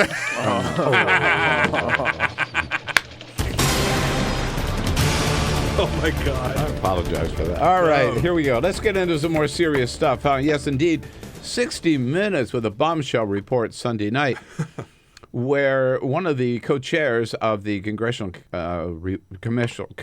Committee that investigated September 11, 15 years ago, Senator Bob Graham from Florida says it's time to release the full transcript, including those 28 pages that have been kept secret since then. What is that all about? We turn to our good friend from the Daily Beast, covering politics for the Daily Beast at the White House, Eleanor Clift, also, of course, star of the McLaughlin Group, which is still going. Hello, Eleanor. How are you? Hi. Good morning, Bill. Happy to be with you. Yeah, thank you. So what are these pages all about? Why have they been kept secret for so long? What do we know? Well, it's a chapter from a report that was concluded in 2003, and it's the chapter that describes the assistance that various elements in Saudi Arabia, perhaps even the government, gave to the 9/11 hijackers while they were in this country, plotting the attacks. And after the full report was released, those 28 pages were classified, and the assumption was that it was the Bush administration. The attacks were still very fresh in people's minds, and the Bush family had a very close relationship with the Saudi royal family. Mm-hmm. The Saudi ambassador used to spend Thanksgiving with the Bush family, and they, referred to him as, their brother. And there were pictures from the Texas ranch, the Bush ranch, where he's holding hands with the Saudi king, I guess. So the assumption is they wanted to avoid embarrassment. Plus the fact Saudi Arabia is a strategic ally, in a sense, as part of the world, and we needed their oil. Now, flash forward, we don't need their oil so much anymore. Right. Obama doesn't have the close personal relationship. Plus the fact President Obama promised the 9/11 families on at least 2 occasions that he would declassify these pages before leaving office. And they want to hold him to that. And there seems to be no reason not to do it, except there's still a sensitive relationship with Saudi Arabia. And the president, as you know, tends to have a cautious nature, so he probably just doesn't want to rock the boat. Right. Now, I was going to ask you about that. It seemed to me that I remembered that President Obama had promised that he was going to release these documents, but do we, in 60 Minutes, whoever did the interview, forget his, Steve Kroft, right? Did ask Bob Graham whether we're talking about wealthy individuals in Saudi Arabia or charities or the government, and he said all of the above. So that So what kind of assistance? What kind of assistance were they providing the terrorists of September 11? Do we know? Yeah, I thought that was really telling. Yeah. Well, the Saudi government response to all of this has been that, yes, there was help provided, but these are individuals. It was done through charities. It was never official government policy. And in the same 60 Minutes broadcast, I think it's Tim Romer, who was a former, or maybe it was John Lehman. Anyway, one of the other high-profile individuals interviewed said that he doubted it was official government policy, but it's wink, wink, nod, nod, and that doesn't absolve the Saudi government of responsibility. And there's a lawsuit going on in New York that's brought by the families, and the administration, or actually U.S. government policy, is you can't sue a sovereign government. So depending what's in these 28 pages may open the door for some lawsuits and some compensation for the families of who lost loved ones. And let's remind ourselves that 15 out of the 19 hijackers were Saudis, right? That's right. And former Florida Senator Bob Graham, who was the co-chair of the commission, says that when 15 of the 19 are Saudi individuals, they didn't speak English or spoke very little English. They could not have pulled off what they did without considerable help in country. And you'll remember there was a plane that was spirited a number of Saudi family members out of this country right after the 9/11 attacks. Yeah. Well, I'm not sure that. I mean, I think that's a fact, isn't it? That the Bush administration provided a plane to round them up around the country and get them out of the country. Yes, and air traffic was stalled everywhere else. Yeah, right. So it was a little unusual. But I think the country, we were all in such shock that a lot of this wasn't really pursued to the extent that it should have been. And another point in the 60 Minutes broadcast, Awaki, he was the cleric who was then killed, Anwar al-Awlaki, who was killed by a drone several years later. He was out at San Diego in one of these mosques and dealing with these people. There were a lot of threads that I think weren't fully pursued. And I think 15 years later, we ought to be able to look at this as history and learn from it. And also, why do the Saudis keep getting away with this double game they play, where they export the most conservative, even virulent form of Islam? They're building mosques and schools all over the world, and they preach hate. So it's time for someone to really, in Washington, everybody knows this, but it's one of those things, we all know it. But nobody speaks up about it, and so it just continues. And so I think Senator Graham, I give him credit. He has really been, beating the drum on this issue for quite a long time. All right, so what's the worst thing that could happen if these papers were released? The Saudis could stamp their feet and get angry and jack up oil prices. I don't know. Right, their oil, which we don't really, as you point out, don't really need anymore, right? So, they get angry and... they get angry, and they opposed the Iran deal. And so, and the Iran deal is a very big deal for Obama, actually for the world, but for Obama and his legacy. And I think he probably doesn't want to infuriate the Saudis even further. And they are an ally in that part of the world. Now, here's the thing. As we know, President Obama is going to London next week, and then he is going to Saudi Arabia. So the timing of this for him, I guess, could not be worse, right? Right.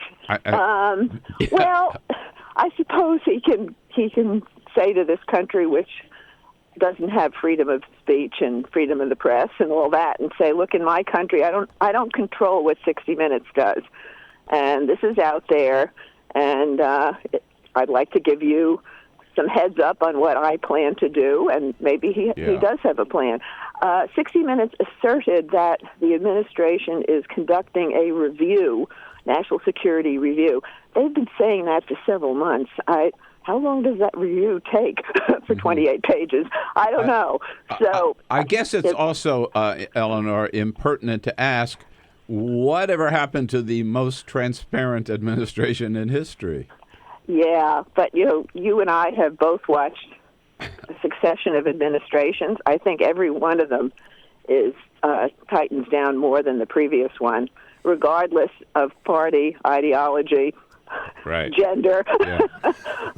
I think it's kind of the way it goes. But you're right. Yeah, you're right on that. I guess clearly, though, we can conclude that President Obama, whatever his plans might be, would not release these 28 pages before his visit to Saudi Arabia. Oh, I doubt that. That ain't gonna happen. Right. But maybe I thought it was significant that Nancy Pelosi released a statement, and now she's added her name to a list of members in the House, both Republicans and Democrats, who want a resolution calling for the declassification. Oh, really? And yeah.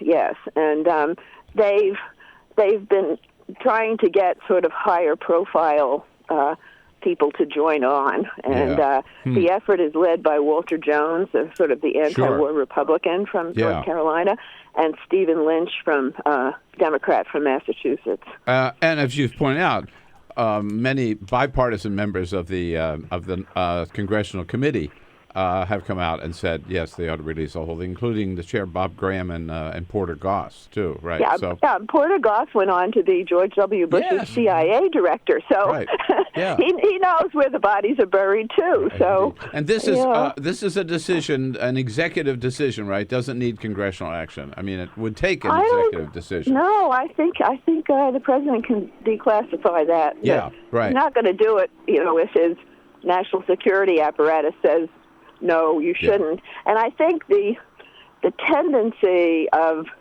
the intelligence community in particular is everything should be classified. Of course. I mean, we're seeing that played out in the email scandal with Hillary Clinton, where they're now classifying stuff that wasn't classified at the time. Yeah, indeed. All right. Yeah. All right, Eleanor Cliff, very, very big story, and you are all over it. So good to talk. So good to talk to you today. Thanks, Eleanor. Thanks for your time. Same here. Thank you. Eleanor Bye. Cliff, Daily Beast, thedailybeast.com. Connect with The Bill Press Show on Twitter. Follow us at BP Show and tweet using the hashtag WatchingBP. This is The Bill Press Show.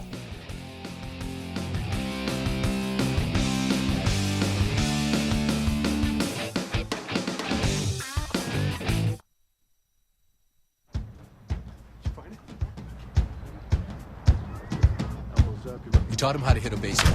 Just like that. Say hi! How to hit a receiver.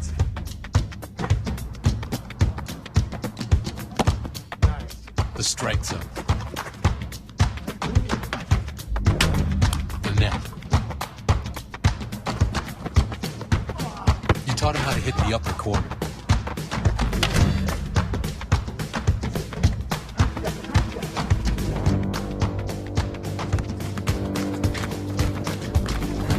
You even taught him how to hit the open man.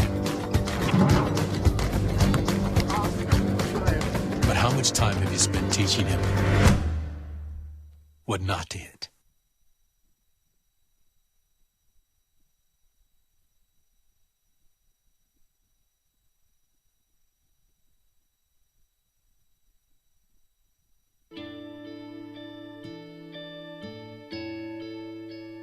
Calls me googly eyes. You know you're beautiful, right? You know that? Even you're beautiful. I got bullied for wearing glasses. Share if you're against bullying. We put it out there, just took off. 3 million people have shared this post. Don't let bullies get you down. I stand with you. The whole family's wearing glasses. I wear glasses and I'm proud. I even have the army on my team. All the kind comments brought my child joy. I don't feel thank you is enough. Thanks.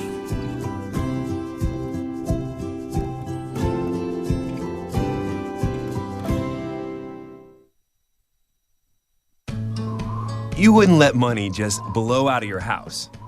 So when your AC or heater is on, make sure the doors, windows, and fireplace flue are shut tight. If you're headed out, turn down the AC. or lower the heat by 10 degrees. And always keep your water heater set at 120. A little bit of common sense goes a long way. Get more great tips at energysaver.gov. So, I'm kind of new here, but I've noticed a trend. My human does this funny thing where she goes around and gets all my toys, and then she hides them in that basket by the door. But it's always the same basket, and it's always in the same place. And then she acts so surprised when I find them, but, she's putting them in the same basket. Again. It's like, hello? That's where you put it last time. You were the worst at hide and go seek. I grew up in the housing projects of Cleveland. I didn't even know that life could be any better than it was. Education for me has been a way to get away from the agony of what was normal life.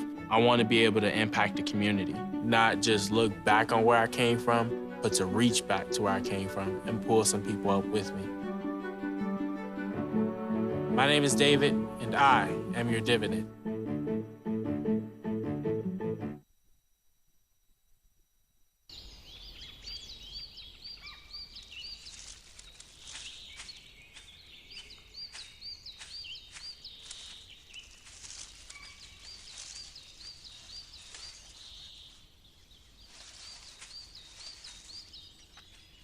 At Earth Justice, we defend the environment in the courtroom.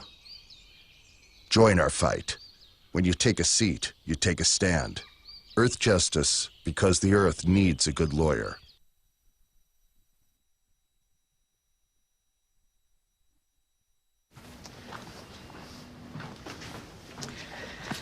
All right. I know this isn't any fun to talk about, but we should.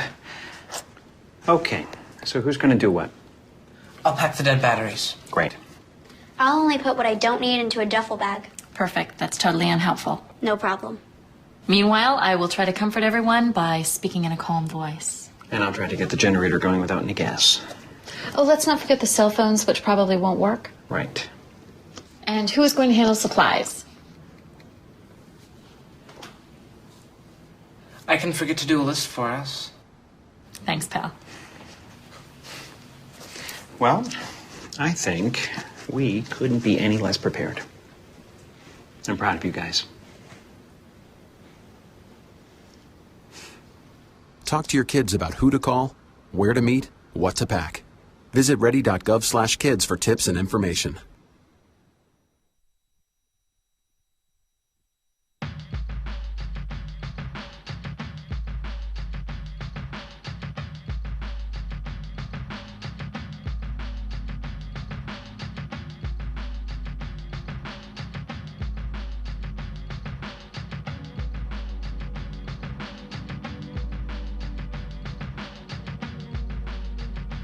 Joins us at the half hour. A little big news yesterday. It looked like good news. It's not as good as it looks. The news that Goldman Sachs admitted to selling worthless securities back in 2008 and helping bring about the big crash of 2008, for which they were agreed to pay a $5.1 billion fine. Sounds like a lot of money, and it is. That comes on top of previous settlements, by the way, where other financial firms also admitted selling basically worthless documents. Morgan Stanley paid $3.2 billion, Wells Fargo $1.2 billion, J.P. Morgan Chase $13 billion, and Bank of America $16.6 billion. But here's the rub: two things to complain about. One is, the fine print shows that these firms can deduct 50 to 75% of what they were charged, what they agreed to pay. So they're actually being rewarded. They get a tax deduction for breaking the law. The $5.1 billion may only be like 2.5. And the other thing is, this is a civil penalty. No criminal charges have been filed. Not one of these Wall Street executives that brought this country to the brink of ruin by selling worthless documents. Not one of them was prosecuted. Not one of them was convicted. Not one of them went to jail. Why not? This is the Bill Press Show.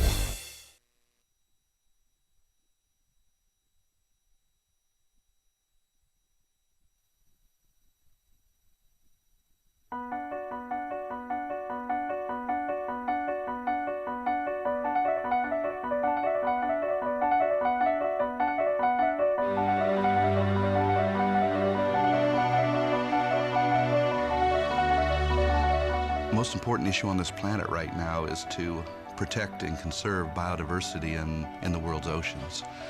And I don't think people realize just how intimate our connection is with the oceans themselves. Not only do they provide the very foundation of life and control our weather, but life just simply could not exist without a healthy ocean. The real problem, though, is apathy. It's all out of sight, it's all out of mind, and people don't even think about it. But it doesn't matter whether you live in Peoria or on the coast.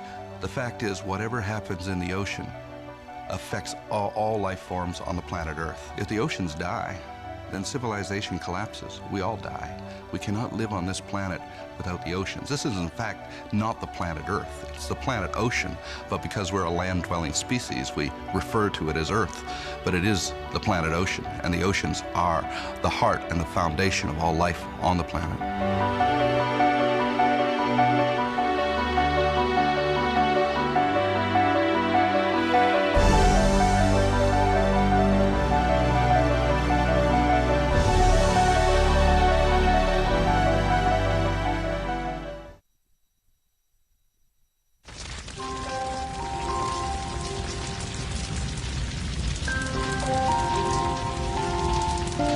A single ember that escapes from a wildfire can travel more than a mile.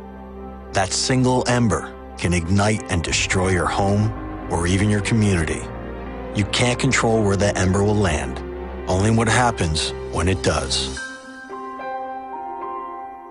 Get Fire Adapted now at fireadapted.org. Columbine, Virginia Tech, Tucson, Aurora, Fort Hood, Oak Creek, Newtown. Newtown, Newtown. Newtown. How many more? How many more? How many more colleges? How many more classrooms? How many more movie theaters? How many more houses of faith? How many more shopping malls? How many more street corners? How many more? How many more? Enough. Enough. Enough. Enough. Demand a plan. Right now. As a mom. As a dad, as a friend, as a husband, As a wife. As an American. As an American. As an American. As a human being. For the children of Sandy Hook. Demand a plan. No more lists of names. It's not too soon. It's too late. Now is the time. Before we all know someone who loved someone on that list. No more lists. No more. Who they might have been. No more. If we had just done something yesterday. It's time. We can do better than this. We can do better than this. It's time. It's time. It's time for our leaders to act. Demand a plan. Right now. Right now. You! Demand it! Enough. Enough. Enough. Enough.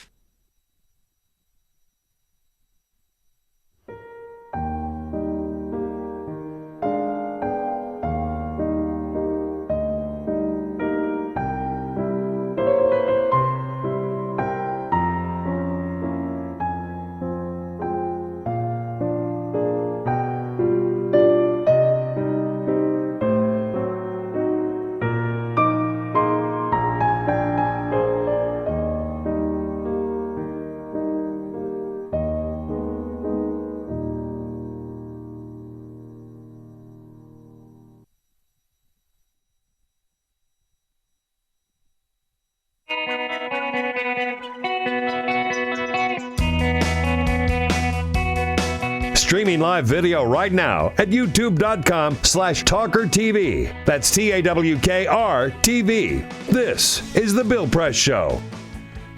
Here we go, The Bill Press Show, 33 minutes after the hour. We're here in our nation's capital, there alongside of you on the radio and on Free Speech TV nationwide. Great to see you today. Thank you for joining us. We're brought to you today by the International Union of Steelworkers, United Steelworkers, and their international president, Leo Gerard. Steelworkers, North America's largest industrial union, representing over 1.2 million active and retired members. Check out their website for their good work at usw.org. A little embarrassment in the Trump camp today when it was revealed that there are 2 votes he's not going to get in New York. The votes of his kids. Whoops. Whoops. They forgot to re-register. Eliza Collins has been covering particularly the Republican side of 2016 for Politico and joins us in studio. Hello, Eliza. This is a very intense time up in New York, right? It is, and things are just kind of getting nastier and more intense. Right. So what happened with the Trump kids? So the Trump kids are actually registered as Democrats, Ivanka and Eric at least, and they didn't meet the October deadline to switch. So it was last October. I don't know what happened, but Ivanka, interestingly, has really been... He was already, he's running. Yeah, he was running Republican. I don't know if they... Yeah. He was ahead in the polls, so I don't know what was going on there. But Ivanka did a lot of... They probably figured they didn't take him any more seriously than everybody else. Yeah, right. The rest of us did. Yeah. So Ivanka was in charge of voter outreach, especially in Iowa. She came out with all these videos, get registered.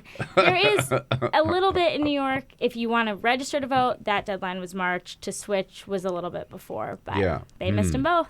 Practice what you preach. Get out and register to vote, right? I mean, that's hilarious. You would think, am I registered? Yeah, if you're telling everybody else how to do it and instructing them how to do it, you should maybe ask yourself if you've done it yourself. All right. But the latest poll, Peter, you had the numbers from the New York One. Yeah, they had new numbers. Donald Trump 60, John Kasich 17, Ted Cruz 14. Little lopsided? Little lopsided. And those are a little higher than other ones, but not much. I mean, Donald Trump is definitely above that 50% mark. Kasich is in second. Cruz is close, but Cruz is out in California right now. The two of them are so far behind Donald Trump that it's going to be a Trump. It's going to be a Trump landslide. And if he gets over that 50% mark, and then he gets every congressional district in New York, which is hard, he gets all 95 delegates. So that's kind of the first part to get over that. Yeah. So a week or so ago, Eve and I was saying, looks like the wind is coming out of the sails of the Donald Trump campaign. Maybe not. Maybe not. Well, we're not. I mean, he's New York through and through. He's liked in New York. That's where his kind of empire is. But then you got Pennsylvania, New Jersey, Connecticut, all kind of right around New York, right, where he also should do well. Right. So it's kind of perfect timing to come out of a bad week into a place where he is very loved. All right. So you've written in Politico this morning a pretty stunning piece that Donald Trump now, I get this question all the time when I go out giving speeches. Who would Donald Trump pick as his running mate? And I never have an answer to it because, first of all, I can't imagine Donald Trump being the nominee. But I can't imagine anybody who would agree to run with him. But if it's not Sarah Palin, who could it be? Trump is actually now talking about it, right? Trump is now talking about it. And he's kind of mentioned it before, but in an article that came out in USA Today, he said, I'd actually think about Marco Rubio, John Kasich. Yeah, wait, Little Marco? Little Marco. Little Marco. And remember how nasty that got in the end? Yeah. Oh, my God. Yeah. Brutal. I doubt Little Marco wants to join Donald Trump. But how about Lion Ted? He's not considering Lion Ted at this point. Oh, but he is considering John Kasich, who is still in the race.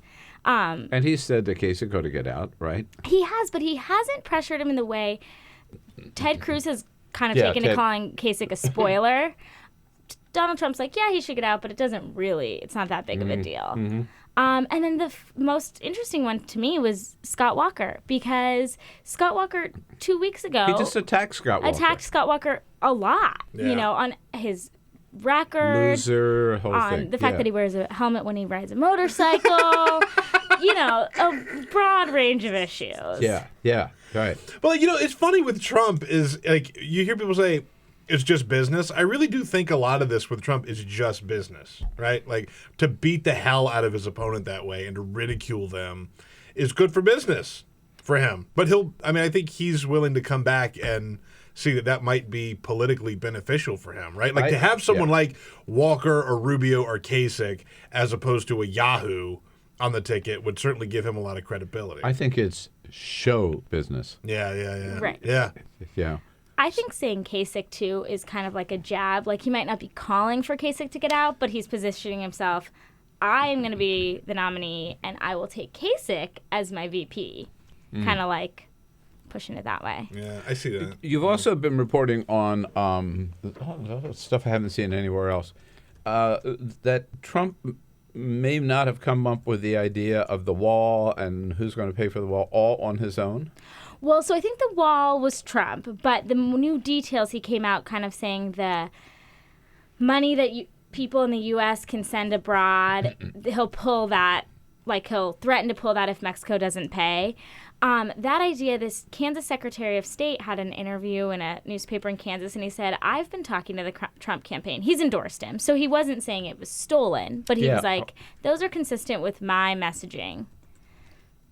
So this guy is Trump's foreign policy team or on his Trump's wall team over there. His wall team, right? He hasn't backed off that at all. No, he hasn't. And I mean, this is kind of the first time we've even seen details really about how to pay for that, and that came out a couple weeks ago. All right, so everyone, I see every time I look almost at Politico that you've got the latest polls, the latest prognostication, and doing the math on whether or not anybody is going to have the 1,237 before they get to Cleveland. What's the latest count on Politico? Is Trump going to make it or not? I think that if Trump can pull off this New York thing, which is hard, even though he's doing very well, it's hard to get every single district, that'll be a huge help. That's 95 delegates. But what kind of the newest thing is we're thinking it's going to come down to California, which it hasn't in a really long time. I know. Tell me, as a Californian, I'm so excited. That's what my vote's going to saying. My vote is going to count. Your vote will count. And all of the donors in California are excited because they're seeing their money kind of play out. So it's going to come down to California because there's so many delegates at play there. And we're not sure. Cruz has a very small chance. Trump does have a chance at getting to that 1237, but they have to be really winning going forward. Going forward, right. And if Trump comes close, or if he's not there, but even if he's close, he's got what, do you think, one ballot, and then after that, it's over, huh? I mean, I think that we're seeing the Cruz campaign and even now the Kasich campaign really have their delegate game down. So they're making sure that these people who are maybe a Trump delegate going in, after they're unbound, especially the Cruz team, has really made sure they've gotten people who are like, I'm going for Cruz. So Cruz team seems to think that it's going to go to contested, and after the first ballot, Cruz will win. I know Scott Walker, who's endorsed him, said that he thinks Cruz will take it second ballot. Wow. Scott Walker would have to unendorse Ted Cruz, right? If he, just going back to what you said about being mentioned as a vice presidential candidate. Yeah, because you touched on something which I think is really key. We saw in Colorado that Ted Cruz has a delegate operation and Donald Trump does not, right? He was counting on going into Colorado, giving another blustery speech, whatever, rallying everybody, get people excited, and they go out and they vote and didn't even have a chance to vote. They didn't even have a chance to vote. And I think that was a while ago. Colorado, it was like a protest thing, said we're not having the primary the traditional way, that we're just going to have the delegates. So that worked out really well for Ted Cruz, who has a killer ground game in terms of gathering delegates. He's had people on the ground in all of these states working really hard, and he took every single delegate in Colorado. Mm-hmm. Somebody else has his eye on the delegates. Jamie, John Kasich talked about this yesterday when people were saying you haven't won many primaries. You got to go out and hunt delegates. That's part of what this is about. So, everybody's been talking about who wins what thing, and I keep telling people it's about accumulating delegates. That's actually on the CNN town hall last night. Tomorrow night's a town hall with Donald Trump. I think tonight's a town hall with Ted Cruz. Yeah. And then Thursday, also on CNN, is the big debate between Bernie Sanders and Hillary Clinton. But back to John Kasich. What John Kasich is saying is correct, but he's not doing a very good job of that either. He's not, and it's correct, but John Kasich's only won Ohio, which is his state. So I think part of it is, technically it is about delegates, but you do need to be winning states to get kind of the vote of the people.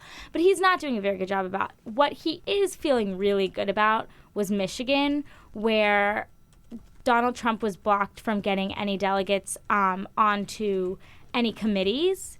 So Ted Cruz and John Kasich were able to get their people on these influential committees, deciding the rules at the convention, all of that.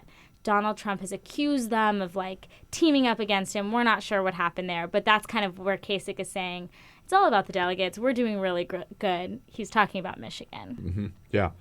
Eliza Collins here with us from Politico, looking at the on 2016, particularly on the Republican side. Trump saying the delegates were stolen from him in Colorado. Ted Cruz says anytime Donald Trump loses, he's accusing somebody else of stealing, breaking the law, or doing something illegal. Questions or comments, 866-55-PRESS, New York. Coming right down the pike on April 19. We'll be right back. Your place to talk about the 2016 election. This is the Bill Press Show.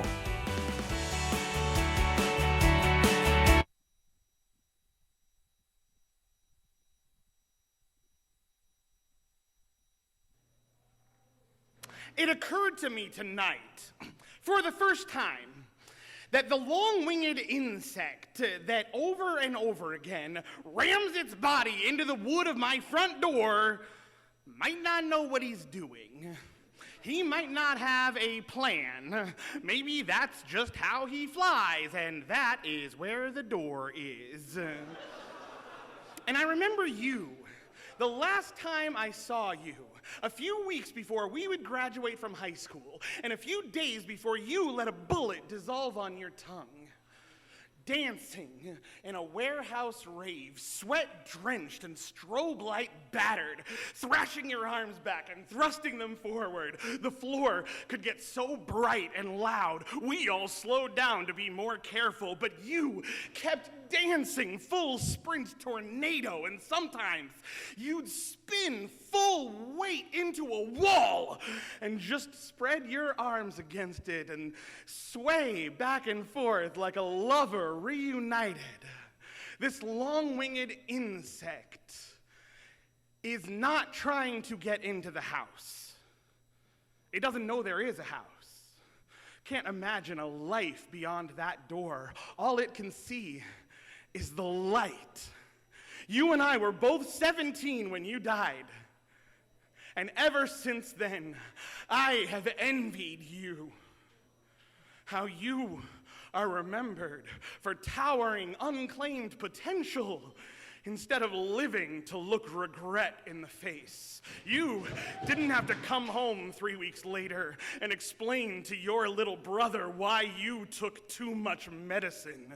Your addiction is remembered as a tragedy, not a betrayal. Your suicide attempt became a suicide, not an unpaid hospital bill. And only tonight did it occur to me that maybe that night when you let your teeth touch metal, you might not have known what you were doing.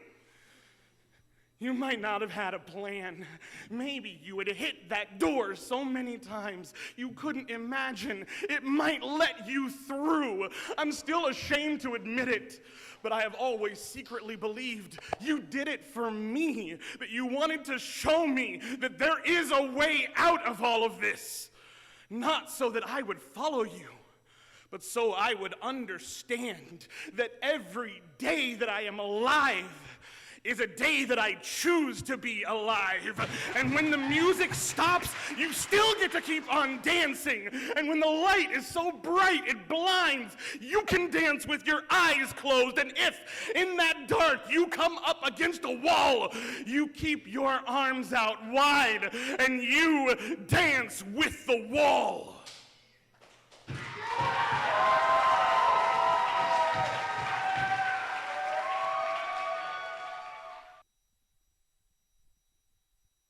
Trump, but he's a hell of a lot smarter.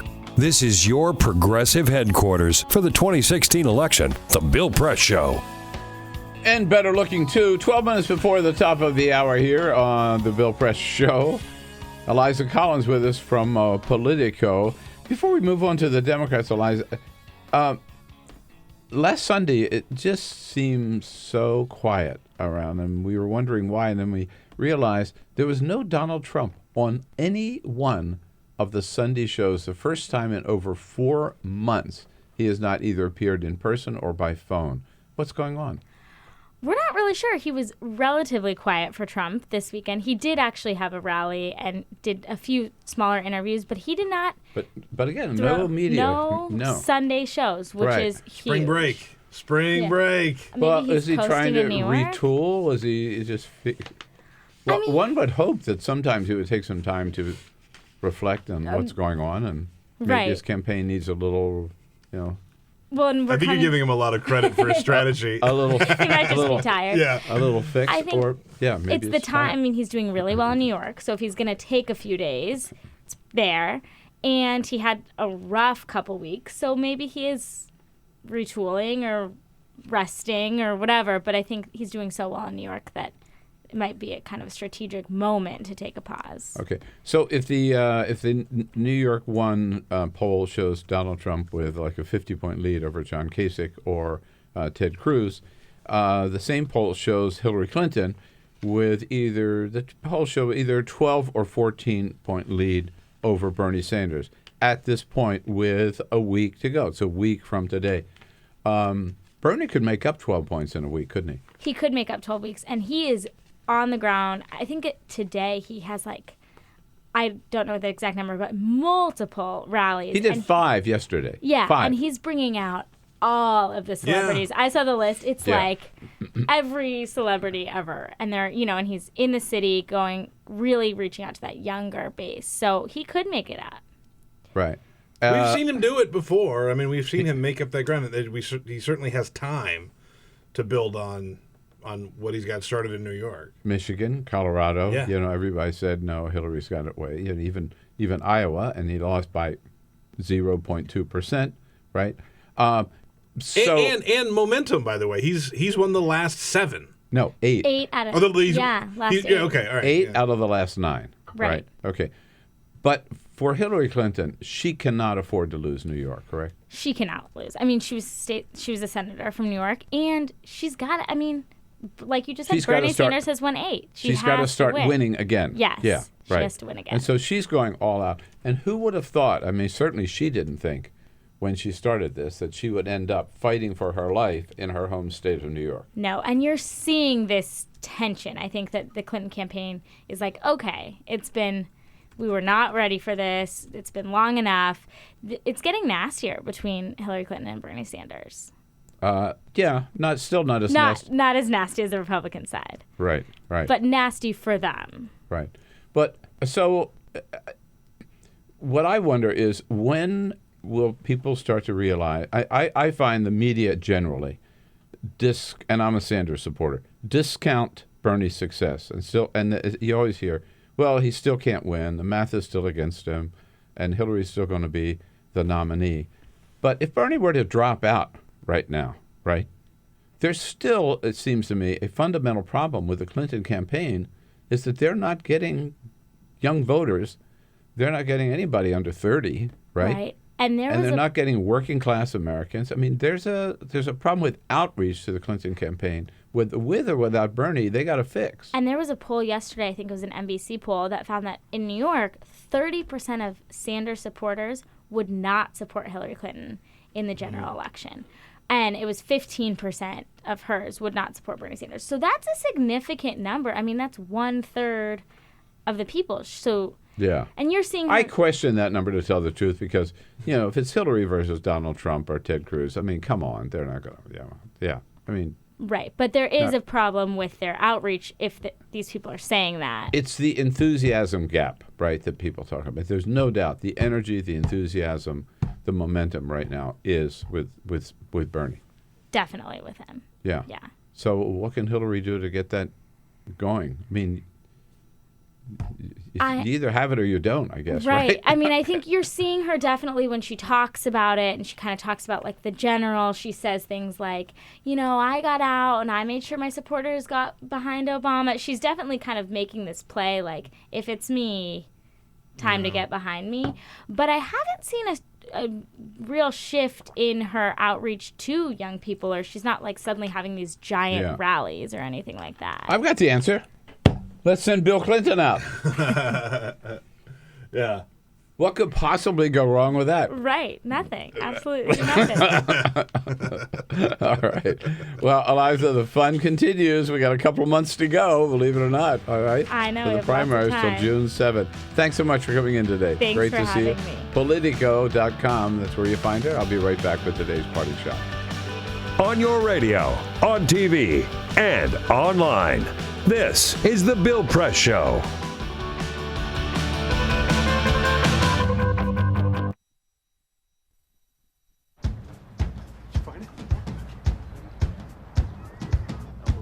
You taught him how to hit a baseball. Just like that. Say hi! How to hit a receiver.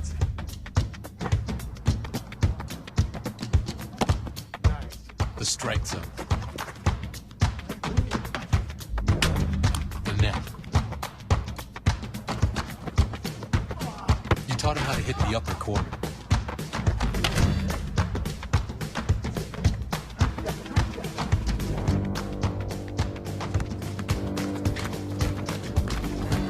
You even taught him how to hit the open man. But how much time have you spent teaching him what not to hit?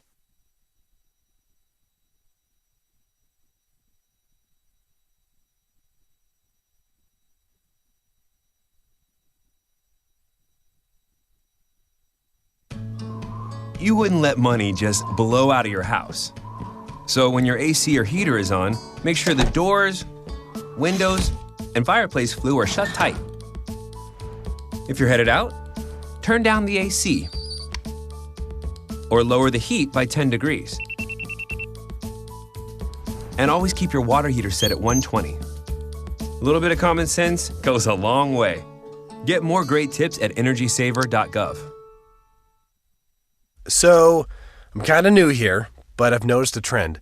My human does this funny thing where she goes around and gets all my toys, and then she hides them in that basket by the door. You know, but it's always the same basket, and it's always in the same place. And then she acts so surprised when I find them, but, you know, she's putting them in the same basket. Again. It's like, hello, that's where you put it last time. You were the worst at hide and go seek. I grew up in the housing projects of Cleveland. I didn't even know that life could be any better than it was. Education for me has been a way to get away from the agony of what was normal life. I want to be able to impact the community, not just look back on where I came from, but to reach back to where I came from and pull some people up with me. My name is David, and I am your dividend.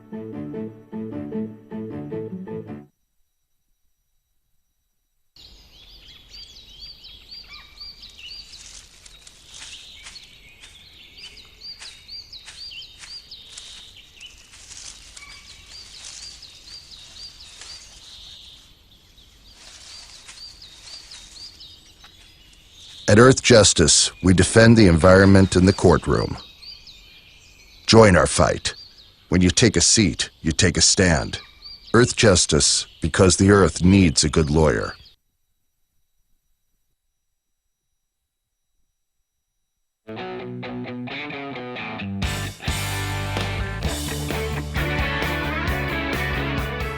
The Parting Shot with Bill Press. This is The Bill Press Show.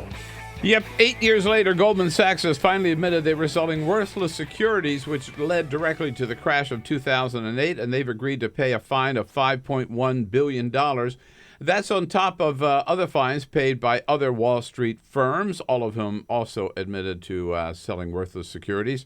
Bank of America, for example, coughed up a record $16.6 billion. Sounds like a lot of money, and it is, but here's the rub. First, half of those fines are tax deductible, which means those crooks actually got a tax break for cheating the public. And second, under President Obama's orders, not one of those top Wall Street crooks will face prosecution or jail time for breaking the law and robbing millions of Americans of their life savings. That's it. There's the final chapter of the crash of 2008. The big guys walked away free, and the little guys like you and me got screwed. It ain't fair. That's my parting shot for today, folks. I'm Bill Press. Thanks for being with us. Come back and see us again tomorrow. This is The Bill Press Show.